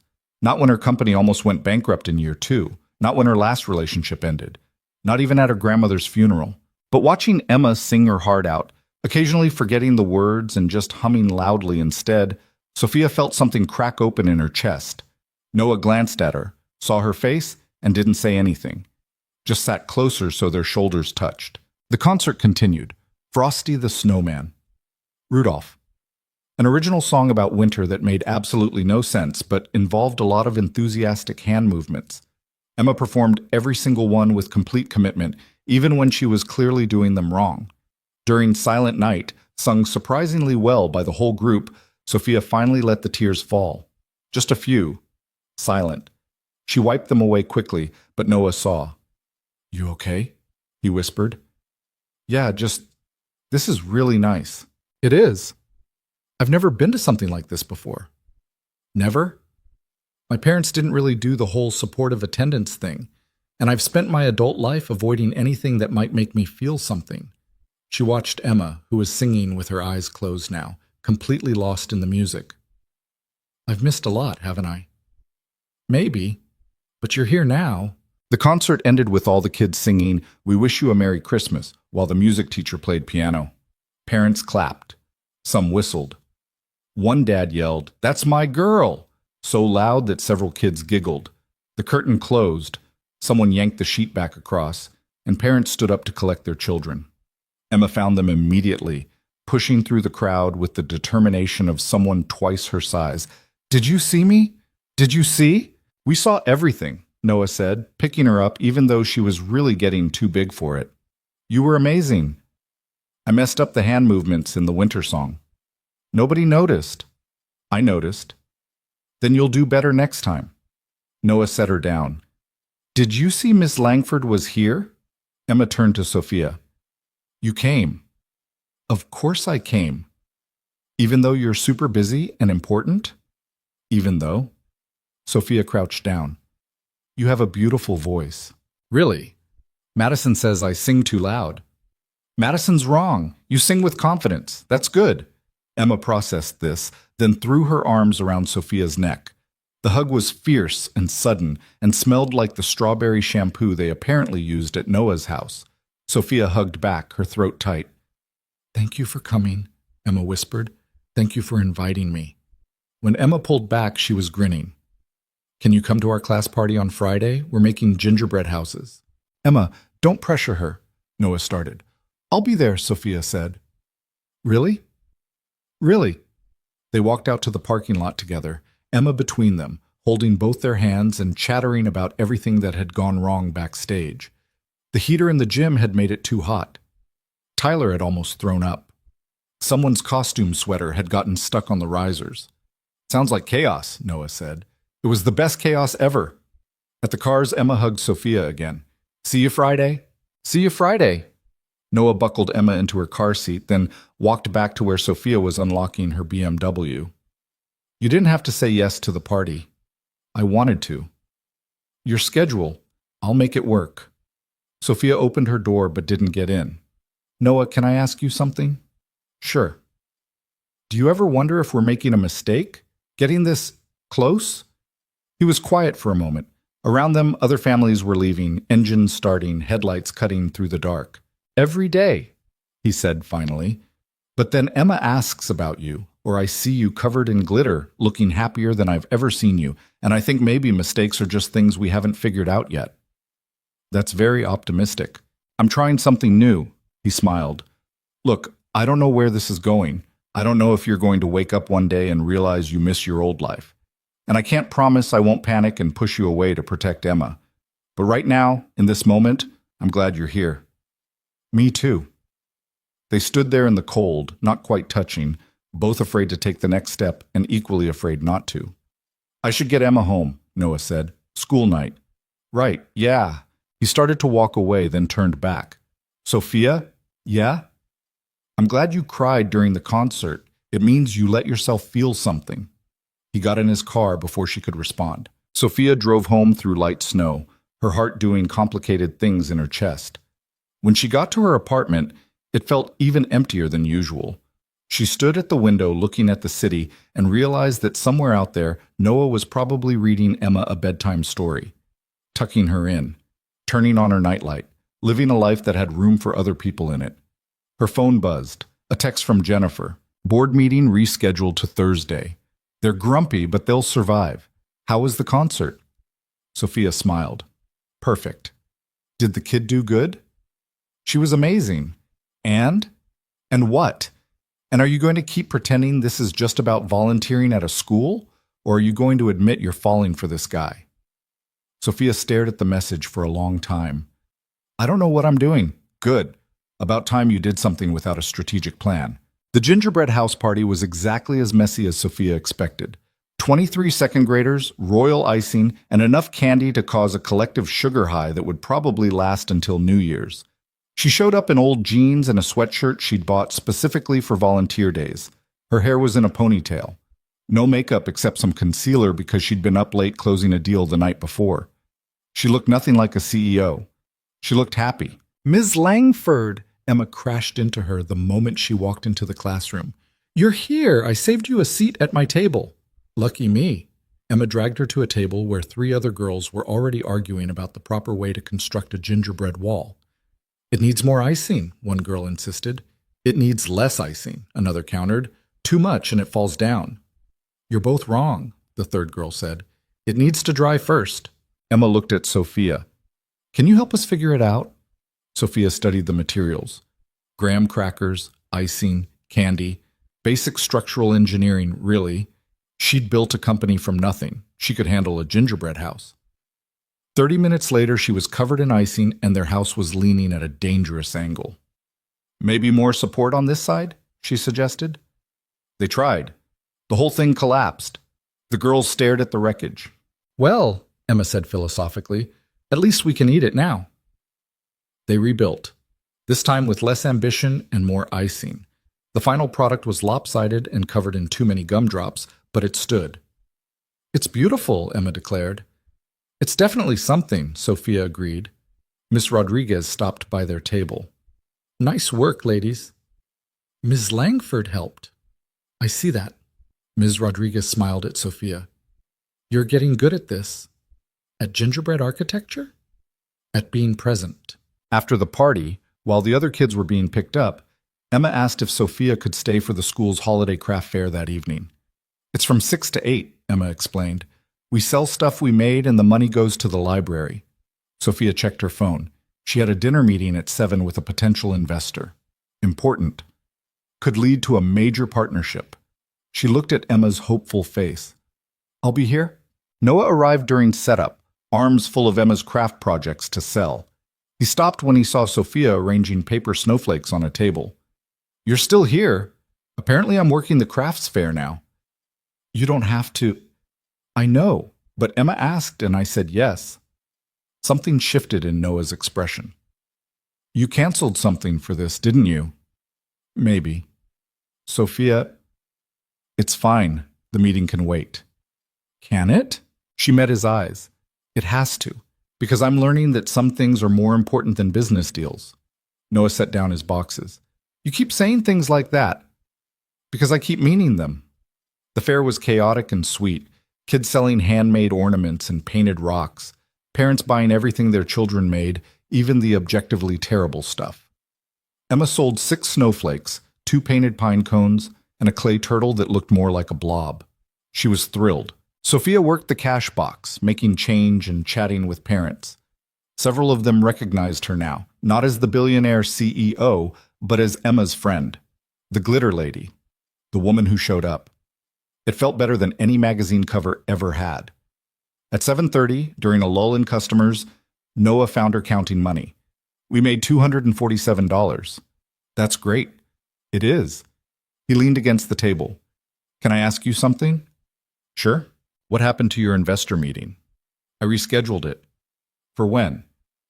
Next week sometime. Jennifer's handling it. Noah studied her face. You're really doing this, aren't you? Rebuilding your whole life. I'm trying. I don't know if I'm doing it right. There's no right way. Just your way. And if my way involves showing up to elementary school craft fairs instead of investor meetings, then that's your way. Emma ran up with her empty box of crafts. Daddy, we sold everything. Everything! That's amazing, sweetheart. Ms. Langford helped. She told people my turtle blob was artisanal. Noah looked at Sophia. Artisanal. It worked, didn't it? They helped clean up after the fair ended. Folding tables, taking down decorations, sweeping up glitter that would probably still be in the gym come summer. Emma chatted with her friends while the adults worked.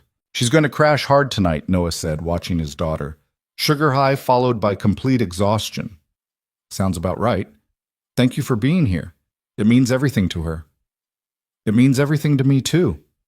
They finished cleaning in comfortable silence. Other parents left with their kids.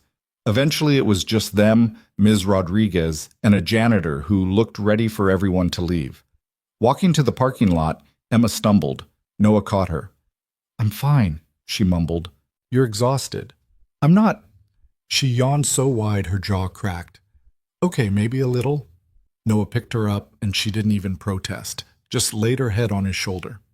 At the cars, Sophia expected them to say goodnight, but Noah hesitated.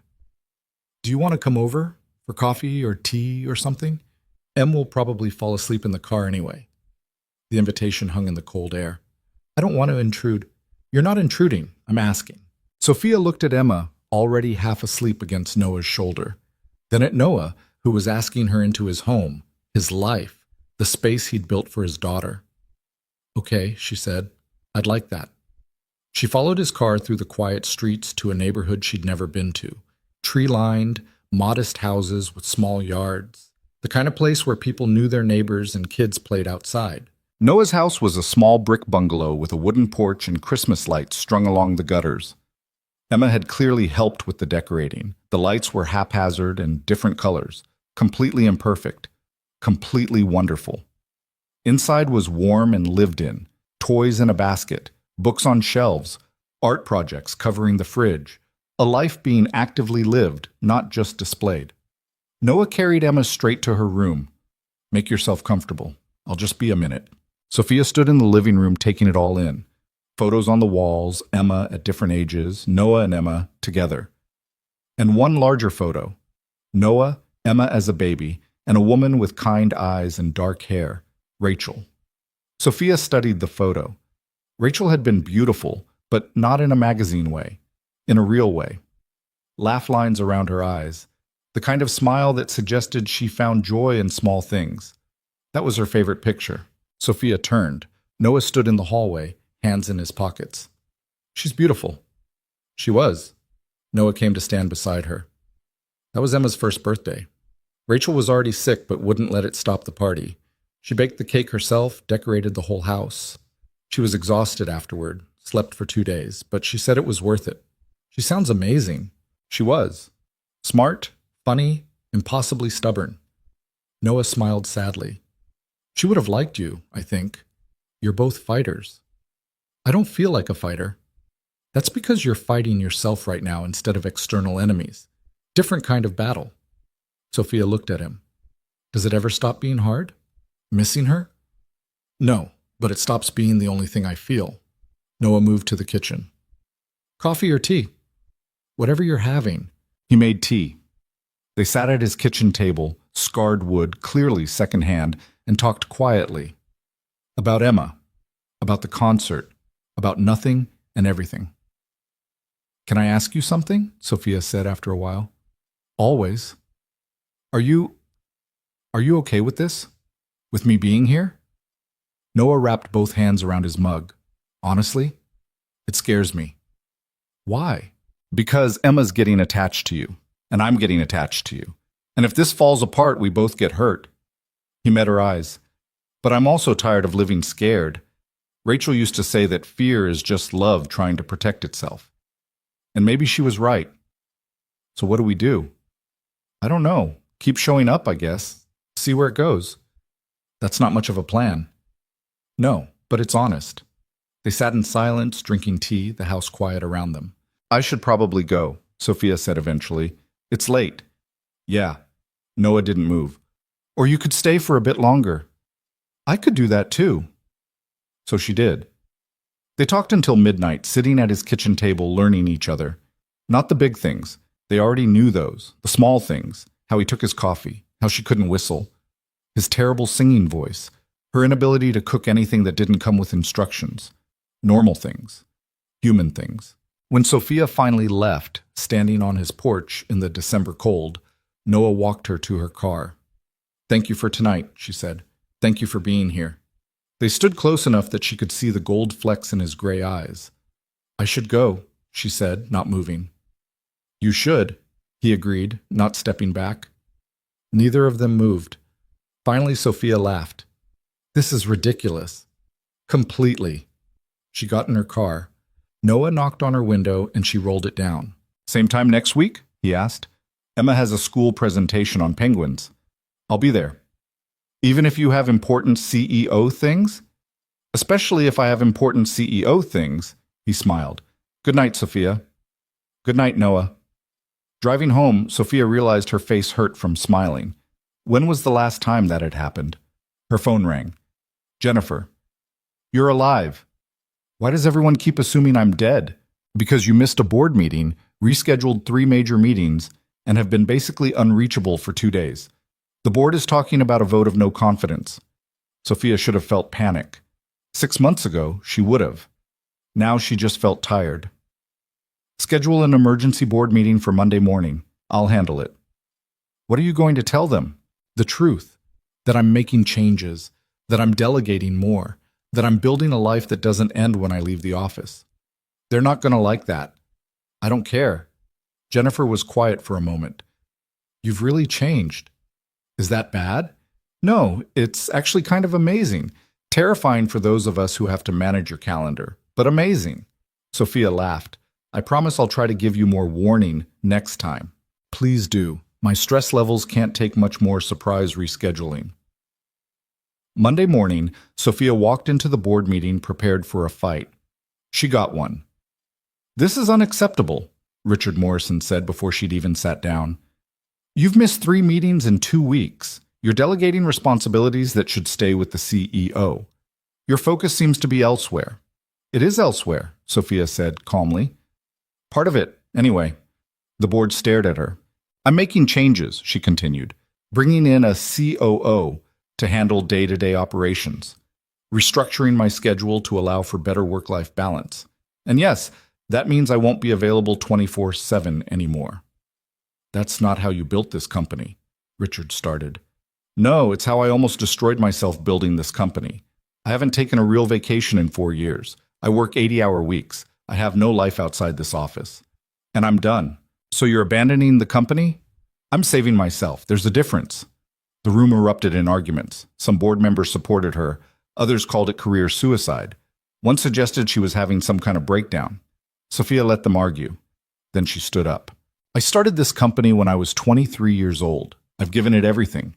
my time, my energy, my entire 20s. And I'm proud of what we've built. But I'm 30 now, and I don't want to spend the rest of my life married to a balance sheet. So what do you want? Someone asked. Sophia thought about Emma's concert, about gingerbread houses and craft fairs, about sitting at Noah's kitchen table at midnight talking about nothing important. I want a life, she said simply, and I'm going to build one, with or without your approval. The vote was split. Some board members threatened to resign, others pledged support. Sophia didn't care. She walked out of that meeting and called Jennifer. Find me the best COO candidates you can. I want someone in place by January. You're serious about this? Completely. The board is going to fight you. Let them. That afternoon, Sophia left work at 3 and went to Emma's penguin presentation. She sat in a tiny chair in the back of the classroom and watched Emma explain penguin mating habits with the seriousness of a nature documentary narrator. Noah caught her eye from across the room and smiled, and Sophia knew with absolute certainty that she'd made the right choice. The rumors started 3 days after the board meeting.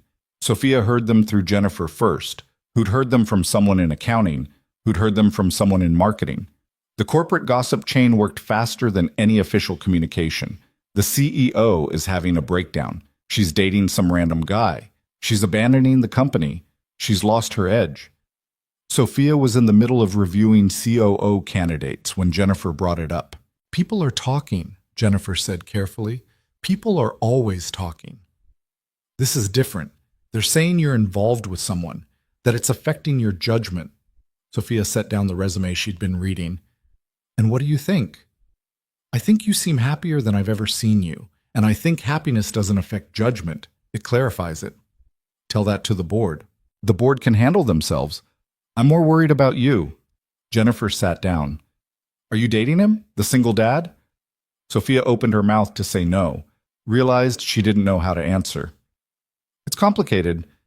It always is. We haven't defined it. We're just spending time together. He has a daughter. I'm figuring out my life. It's messy. Good messy or bad messy?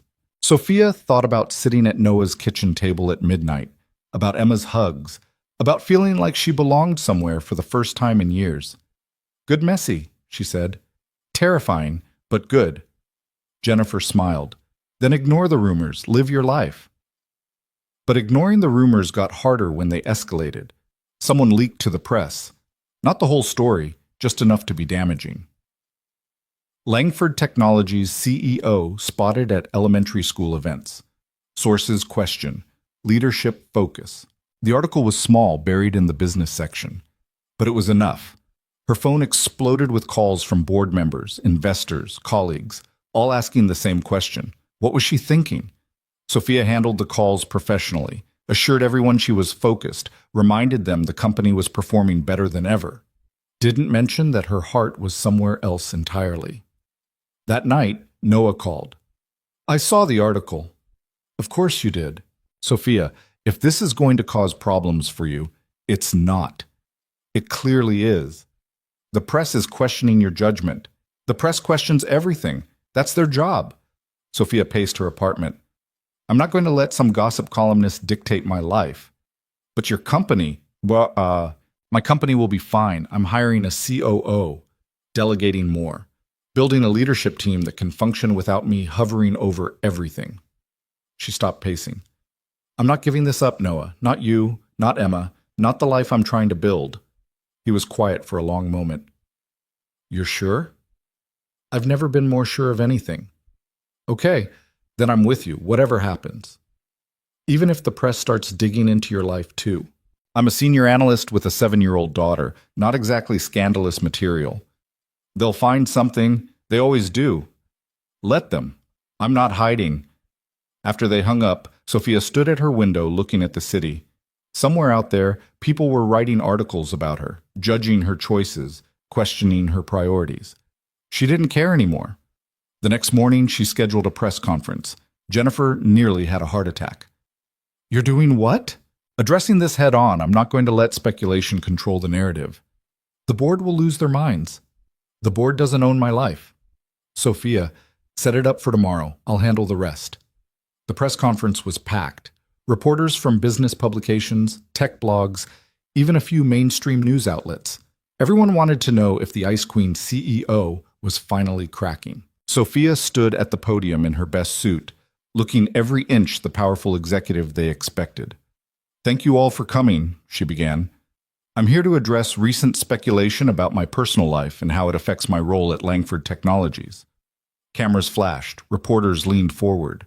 "The truth is simple. I'm making changes. I'm hiring a COO to manage daily operations. I'm building a leadership team that doesn't require me to work 80-hour weeks. And yes, I'm spending time outside the office pursuing personal interests." Someone shouted a question. "Is it true you're dating someone with no business connections?" "My personal relationships are my own business. But I will say this. I spent my entire 20s building a company at the expense of everything else. I missed birthdays, holidays, moments that mattered, and I'm done living that way." "Does this mean you're stepping down?" another reporter called. "Absolutely not. It means I'm stepping up. As a CEO who believes in work-life balance, who models healthy boundaries, who understands that sustainable success requires actually having a life worth living." The room erupted in questions. Sophia answered them all calmly, refusing to be defensive or apologetic. When it was over, Jennifer met her backstage. That was either brilliant or career suicide. We'll find out which. The response was immediate and divided. Half the business world applauded her honesty. Articles praised her for challenging toxic work culture. Young professionals called her inspiring. The other half called her weak, said she'd lost her competitive edge, predicted Langford Technologies would suffer. Her stock price dropped 3%. Sophia watched it happen and felt nothing. No panic, no regret, just a strange sense of peace. That afternoon, she went to Emma's school for art class like she did every Tuesday. Emma was waiting at her table with a painting she'd been working on for 2 weeks. "Look, I finished it." The painting was of 3 people holding hands, a tall woman, a man, and a small girl between them. "That's you, me, and Daddy," Emma explained. "We're a family." Sophia's throat went tight. "Emma, not like a real family," Emma added quickly, "because my mom is my real mom, even though she's in heaven, but like a friend family. Is that okay?" Sophia knelt down to Emma's level. "That's more than okay. That's perfect." Emma beamed and hugged her, getting paint on Sophia's expensive blouse. Sophia didn't care. That night, Noah invited her to dinner at his house. Nothing fancy, just spaghetti and salad, and Emma talking nonstop about her day.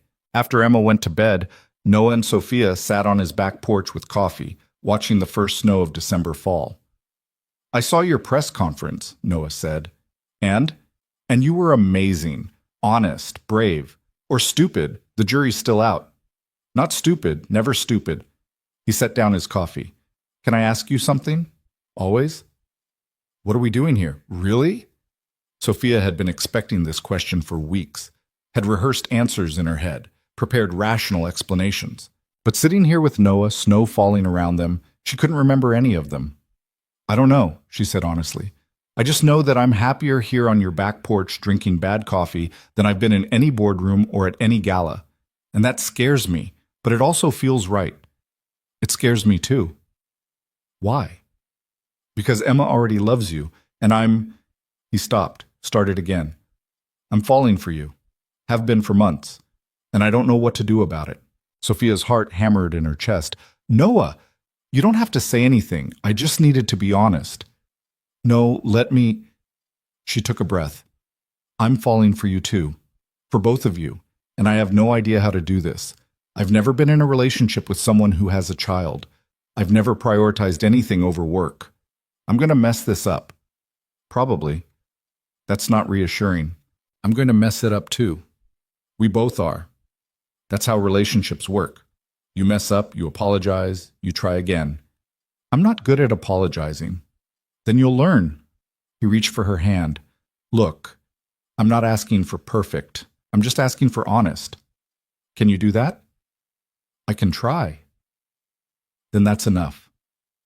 They sat in silence, hands intertwined, watching the snow. "I need to tell you something," Sophia said after a while. "Okay. The board is pushing back hard. Some members want me out. My stock price is dropping. There's talk of a hostile takeover if I don't get back to business as usual. And I'm not going back. I'm hiring that COO. I'm restructuring my schedule. I'm building the life I want, even if it costs me everything. Noah squeezed her hand. What if it doesn't cost you everything? What if it gives you more than you ever had? That's optimistic. I'm trying something new, remember? Sophia laughed despite herself. You're good for me, you know that?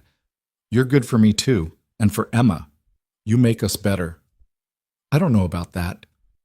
I do. The snow fell harder.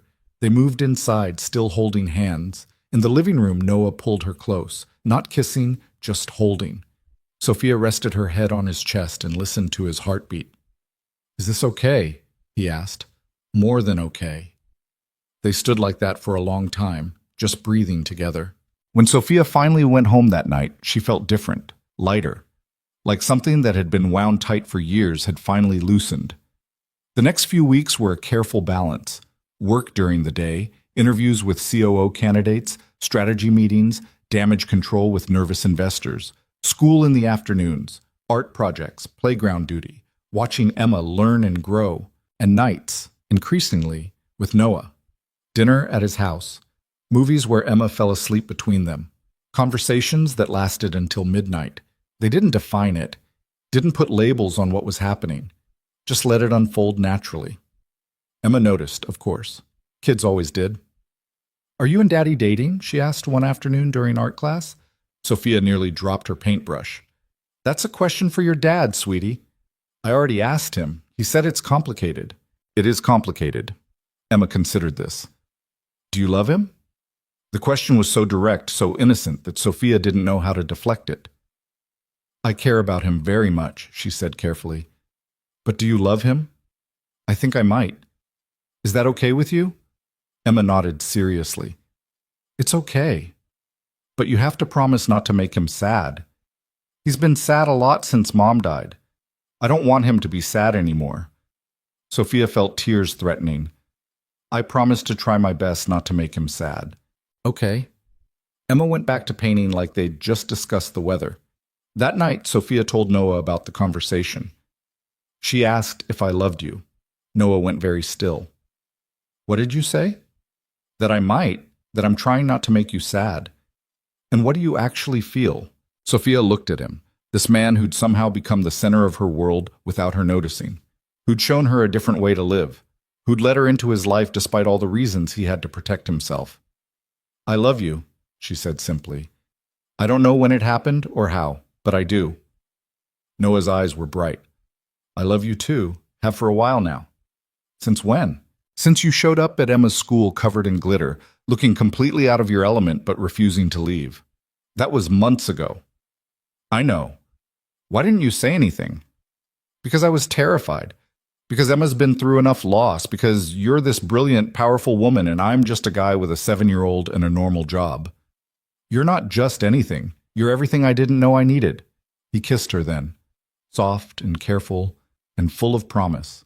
When they pulled apart, Emma was standing in the hallway in her pajamas. I knew it, she said triumphantly. Emma, you're supposed to be asleep, Noah said. I heard talking. Are you guys kissing? Maybe, Emma grinned. Good. Miss Rodriguez said you would eventually.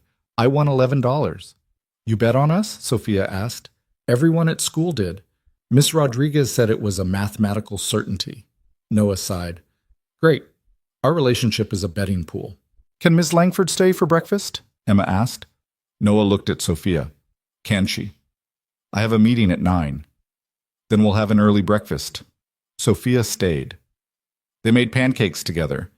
Emma insisted on adding chocolate chips to hers. They ate at Noah's kitchen table while Emma chattered about school, and Noah's foot found Sophia's under the table. It was ordinary and perfect. At 8:30, Sophia reluctantly left for her meeting. Emma hugged her goodbye. Noah walked her to her car. This is really happening, isn't it? He said. Looks like it. Are you scared? Terrified. You? Same, but also happy. Me too. The COO search concluded 2 weeks later. Sophia hired Marcus Chen, no relation to the data thief, a brilliant operations expert who'd successfully scaled 3 different tech companies. The board grudgingly approved. Marcus started immediately, taking over daily operations with the kind of efficiency that made Sophia realize how much she'd been drowning. For the first time in years, she left work at 5 most days, used the time to volunteer at school, to have dinner with Noah and Emma, to build relationships with other parents, to remember what it felt like to have a life. The stock price stabilized, then climbed. Turned out delegating to competent people actually improved company performance. The board stopped grumbling. The press moved on to other stories, and Sophia kept showing up to art classes and school events, to Noah's house for dinner, to Emma's bedtime routine, which had somehow expanded to include Sophia reading every other night. It wasn't always easy. There were moments when Sophia panicked, when old habits kicked in and she almost canceled plans for work, when she forgot Emma had a field trip and double-booked herself, when she snapped at Noah because stress from work bled into her personal life. But she apologized, tried again, learned, and slowly she built something new. Christmas came with snow and chaos. Emma insisted Sophia come to their house for Christmas morning. Sophia brought too many presents, a habit from having money and no one to spend it on. Emma didn't care. She tore through them with abandon, then insisted they all build a blanket fort in the living room. They spent Christmas afternoon in the fort, drinking hot chocolate and watching movies. Emma fell asleep between them halfway through the second movie. "This is nice," Noah whispered. "It really is. Think you could get used to it?" "I think I already have." That night, after Emma was asleep in her bed, Noah and Sophia sat by his Christmas tree. "I got you something," he said, pulling out a small wrapped box. "Noah, you didn't have to. Just open it." Inside was a keychain, simple metal, with 3 words engraved on it. "You showed up." Sophia felt tears spilling over. "Noah, you did. You kept showing up, even when it was hard, even when it didn't make sense. You showed up for Emma, for me, for yourself. That's all I've ever wanted. Someone who shows up." She kissed him, tasting salt from her own tears. "I love you," she whispered. "I love you too." New Year's came with promises and possibilities. Sophia spent it at Noah's house again, a quiet celebration with Emma counting down to midnight, even though she'd definitely be asleep by 10. At 8:30, as predicted, Emma was out cold. Noah and Sophia moved to the back porch, wrapped in blankets against the cold. "What's your resolution?" Noah asked. "To keep showing up? To build a life that matters? To not let fear make my decisions?" Sophia looked at him. "To be brave enough to stay." "That's a good one." "What's yours?" "To let you in. All the way. To stop protecting myself from getting hurt and just trust this." "Can we do that? Trust this?" "I think we're already doing it." At midnight, they kissed while fireworks went off somewhere in the distance. And Sophia Langford, billionaire, CEO, Forbes list regular, woman who'd built an empire from nothing, finally understood what success actually meant. It wasn't the money or the magazine covers or the corner office. It was this: standing on a back porch in the cold with a man who loved her, knowing a little girl was asleep inside who'd drawn them as a family, having built a life that felt real instead of impressive. The weeks turned to months. Winter melted into spring. Sophia kept volunteering at school, kept having dinner with Noah and Emma, kept leaving work at reasonable hours. The company thrived under Marcus's operational leadership. Profits were up. Employee satisfaction improved. Turns out having a CEO who modeled work-life balance made everyone else feel like they could too. The board stopped talking about removing her, started talking about how she'd revolutionize their company culture instead. In March, Emma's class did a project on families. Each kid had to draw their family and explain it. Emma drew 3 people, labeled them carefully: Daddy, me, Sophia. When the teacher asked about her mom, Emma said, "My mom is in heaven, but Sophia is here now, and that's okay because Mom would like her." The teacher called Noah, concerned. Noah just smiled. Emma's right. Rachel would have liked her. In April, Sophia sold her penthouse, bought a house in Noah's neighborhood, 3 bedrooms, a yard, space for a life that included other people. Emma helped her pick out furniture, insisted on a reading nook in the spare bedroom for sleepovers. "You're really doing this," Noah said, standing in her new empty house. "I really am. Moving to the suburbs, leaving behind the billionaire lifestyle." "I'm not leaving it behind, I'm just adding to it." Sophia gestured around. "This doesn't mean I'm giving up my company or my career. It just means I'm building something else alongside it." "And you're sure?" She took his hand. I spent 30 years building a life that looked successful from the outside and felt empty on the inside. I'm done with that. I want messy and real and imperfect. I want you and Emma and art projects and school plays. I want a life worth living. Noah kissed her. Then let's build one. They did. It wasn't perfect. There were fights about boundaries, how much time Sophia should spend with Emma, what role she actually played in their lives. There were moments when Noah's grief resurfaced and he pulled away, moments when Sophia's work stress made her short-tempered and distant. But they worked through it, talked honestly, apologized when they messed up. And slowly, they built something that felt like family. In June, Emma's school year ended with a final concert. Sophia sat between Noah and his parents, watching Emma sing off-key with complete confidence. And she realized something. She was happy. Not the temporary happiness that came from closing a deal or making a list. Real happiness. The kind that came from belonging somewhere. To someone. To a life that mattered. After the concert, Emma ran to them, beaming. "Did you see me?" "Every second," Sophia said. "I messed up the words in the second song." "Nobody noticed." "I noticed." "Then you'll do better next time." Emma hugged her tight. "I love you, Sophia." The words were casual, thrown out like they were obvious, like they'd always been true. Sophia felt her heart expand. "I love you too, sweetheart." Emma pulled back. "Does this mean you're going to marry my dad?" "Emma!" Noah's face went red. "What?" "Miss Rodriguez said, what did we say about Miss Rodriguez's betting pools?" Emma grinned and ran off to find her friends. Sophia looked at Noah. "Sorry about that." "Don't be. She's not wrong to wonder." He took her hand. "I know it's only been 8 months, and I know we're still figuring things out. But Sophia, I can't imagine my life without you in it anymore." "Me neither." "So maybe someday, not now, but someday, we could talk about what that looks like, long term." Sophia's heart raced. "I'd like that." "Yeah?" "Yeah." They walked to the car together, Emma between them, each holding one of her hands, and Sophia thought about the woman she'd been 8 months ago, standing at a gala, feeling empty despite all her success, watching Noah walk away and wondering what it would feel like to matter to someone. Now she knew. It felt like coming home.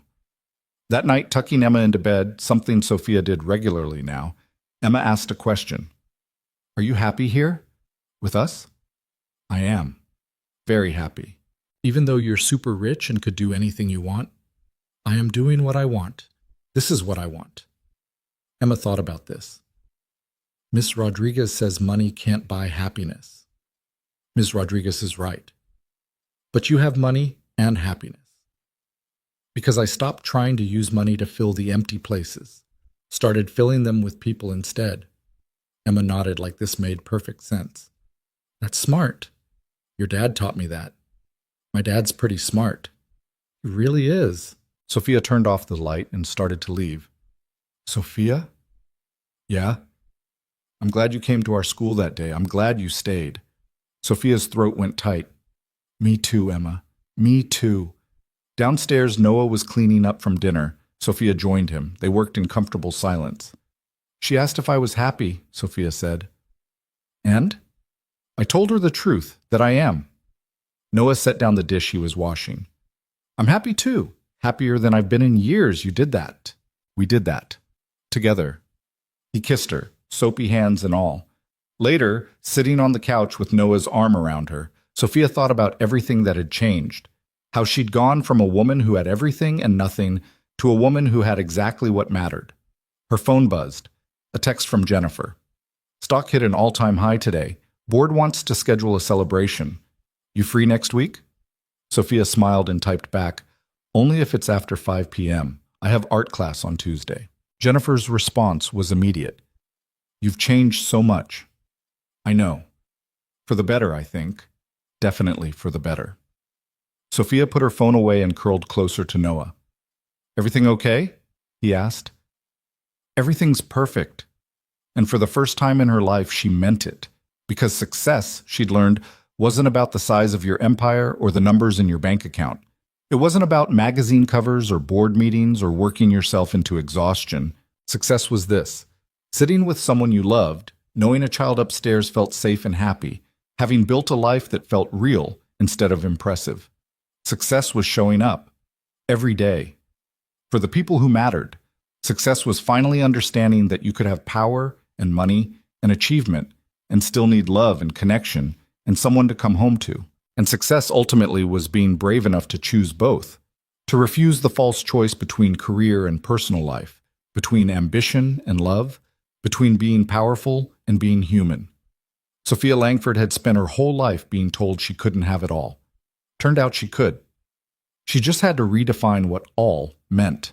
And sitting here with Noah's heartbeat steady under her ear and Emma's soft breathing audible from upstairs and her company thriving under her new leadership style. Sitting here, Sophia finally understood. She'd spent years building an empire. Now she was building a life. And the life was so much better.